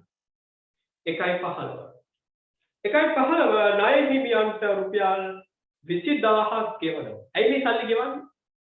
ඔයා 60000ක තොග ගෙනාවා. ඔයා 60000ක තොග ගෙනල්ලා ඒකේ 10000ක් ආයෙ දුන්නා. එතකොට ණය හිමියට අපි කීයක් ගෙවන්න ඕනද? 50000ක් ණය හිමියට ගෙවන්න ඕන. අපි 50000ක් ගෙවුවොත් තමයි යත් එක්ක තියෙන බැඳීමෙන් අපි නිදහස් වෙන්නේ. දැන් ආලෝකයද මොකක්ද කරන්නේ? ගෙවන්න පුළුවන් ප්‍රමාණය ගෙවනවා. 20000ක් ගෙවනවා. 50000ක් ගෙවන්න තියෙනවා ඒකේ 20000ක් ගෙවනවා. එතකොට අපි ගෙවන්න තියෙන දේ 20000කින් මොකද වෙන්නේ? අඩු වෙනවා. අපි කියනවා මොකක්ද ඒකට බලන්න දිස්ස බලපෑම. පොතවල. ණය හිමි වගකීම අඩු වෙනවා. දෙවෙනි බලපෑම මුදල් වත්කම අඩු වෙනවා. ලියමු. දිනේ 1.15. දිනේ 1.15. මුදල් වත්කම මේ පැත්තෙන් අඩු කරලා පෙන්නනවා. මෙතනින් මම පෙන්නනවා ණය හිමියන්ගේ වගකීම් ප්‍රමාණය. ණය හිමියන්ට ගෙවන්න තියෙන ප්‍රමාණය අඩු. 1.20. 1.20. සේවකයන්ට රුපියල් 30000ක වැටුප් ගෙවනවා. දිත්ත බලපෑම් වල. වැටුප කියන්නේ මොකක්ද? වැටුප කියන්නේ වියදමක්. වැටුප් වියදම වැඩි වෙනවා. දෙක මුදල් වත්කම අඩු වෙනවා. ලියන්න සමීකරණය. සේවකයන්ට පඩි ගෙවනවා කියන්නේ වැටුප් වියදම වැඩි වෙනවා මුදල් වත්කම අඩු වෙනවා. ටියුට් එකේ තියෙනවා. ඒක බලන්න ලියන්න. කොහොමද ලියන්නේ? මෙන්න වියදම් තීරුව. එන්න වියදම් තීරුවට එකතු වෙනවා කියලා පෙන්වන්න තියෙනවා. මුදල් තීරුවෙන් අඩු වෙනවා කියලා වත්කම් තීරුවෙන් අඩු වෙනවා කියලා පෙන්වන්න තියෙනවා. ඔන්න. වියදම් වැඩි වුණා මුදල් නැමැති වත්කම අඩු වුණා. සමීකරණ දෙපැත්ත සමාන වෙනවද? එකම පැත්තේ ලියවුනේ වටිනාකම සමාන වෙනවද? ඔව්. එකම පැත්තේ වැඩි වීමත් අඩු වීමත් ලියුවා. ප්‍රතිඵලය සමානයි නේද? ඒ 1.20. දැන් යනවා 1.25ට. 1.25 හිමිකරු සිදු කළ මුදල් ගැනිලි රුපියල් 45000. හිමිකරු සිදු කළ මුදල් ගැනිලි. ඒ කියන්නේ මොකද්ද මම කිව්වේ? ව්‍යාපාරයේ දීපල අයිතිකරු හරකෙලා කියනවා. ව්‍යාපාරයේ ලාජ්වේ තියෙන මුදල් අයිතිකරු එයාගේ වැඩමකට ගත්තා. දැන් මේක හඳුනගන්නේ ව්‍යාපාර එකක සංකල්පයට අනුව. දිත්ත බලපෑම බලන්න පළවෙනි බලපෑම ප්‍රාග්ධනය අඩු වේ. ලියමු. දිනේ 1.25. ප්‍රාග්ධනයෙන් අඩු කරලා පෙන්නන්න. කීයද? 45000. ඔන්න. දෙවනි බලපෑම මුදල් වත්කම අඩු වේ. වත්කම් වලින් අඩු කරලා පෙන්නන්න. 45000.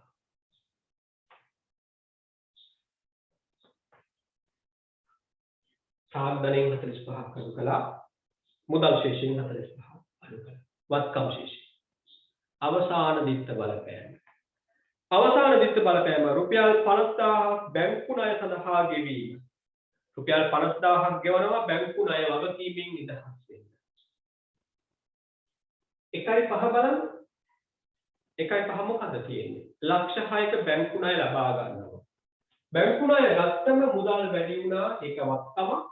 දෙක බැංකු ණය වැඩි වුණා ඒක වගකීම. දෙකම වැඩි.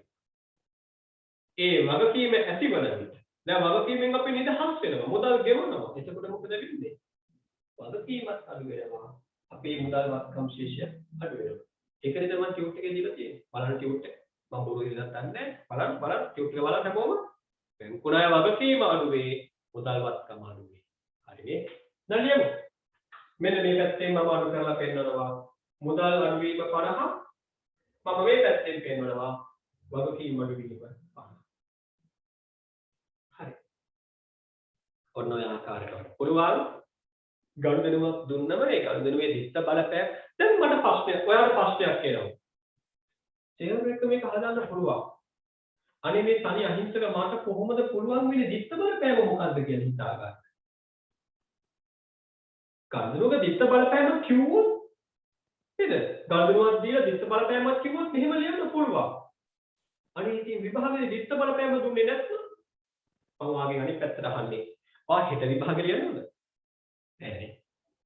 ඔයා සස්පෙල් විභාගෙට මුණ දෙන්නේ හෙට නෙමෙයිනේ. අද ඉගෙනගෙන මේක මේ මට්ටමින් හෙට ඔයාලට පේපර් එකට මේක ලියන්න කිව්වොත් අසරණ වෙනවා. හැබැයි ඔයා තව ටික කාලෙකින් තමයි විභාගෙට මුණ දෙන්නේ. ඊට කලින් මම ඔයා එක්ක මේ ඉගෙනීම් කරනවා බය වෙන්න එපා. පළවෙනි ගණන හැදුවා. ගොඩක් අයට 80ක් 90ක් මේක වැටහෙනවා ඇති.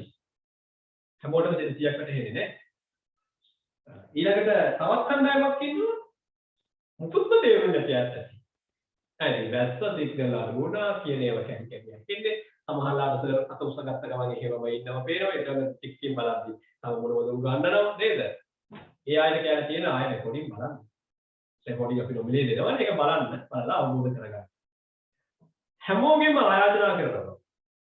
හැමෝගෙම මම වගකීමෙන් මෙන්න මේ වචනේ කියනවා. පළවෙනි ගණන හැදුව ගමන් වාට accounting පුළුවන් වෙනවා කියලා විශ්වාස කරන්න එපා. පළවෙනි ගණන සාර්ථකව හැදුවා කියලා වාට accounting පුළුවන් වුණෙත් නැහැ.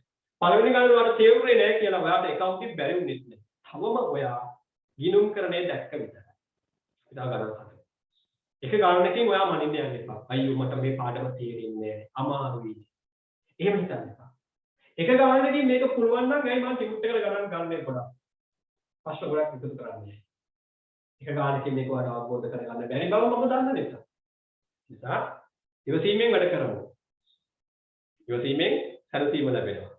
ඒ වගේම ඉවසීමෙන් accounting වලට එකක් වෙනවා. ඒ නිසා ඉවසීමෙන් වැඩ කරන්න මම කියන දේවල් කරන්න. මොකද්ද මම කියන්නේ? හොඳට අහගන්න මම මේ කියලා දේ. හොඳට අහගන්න. අද සලසුරාදා.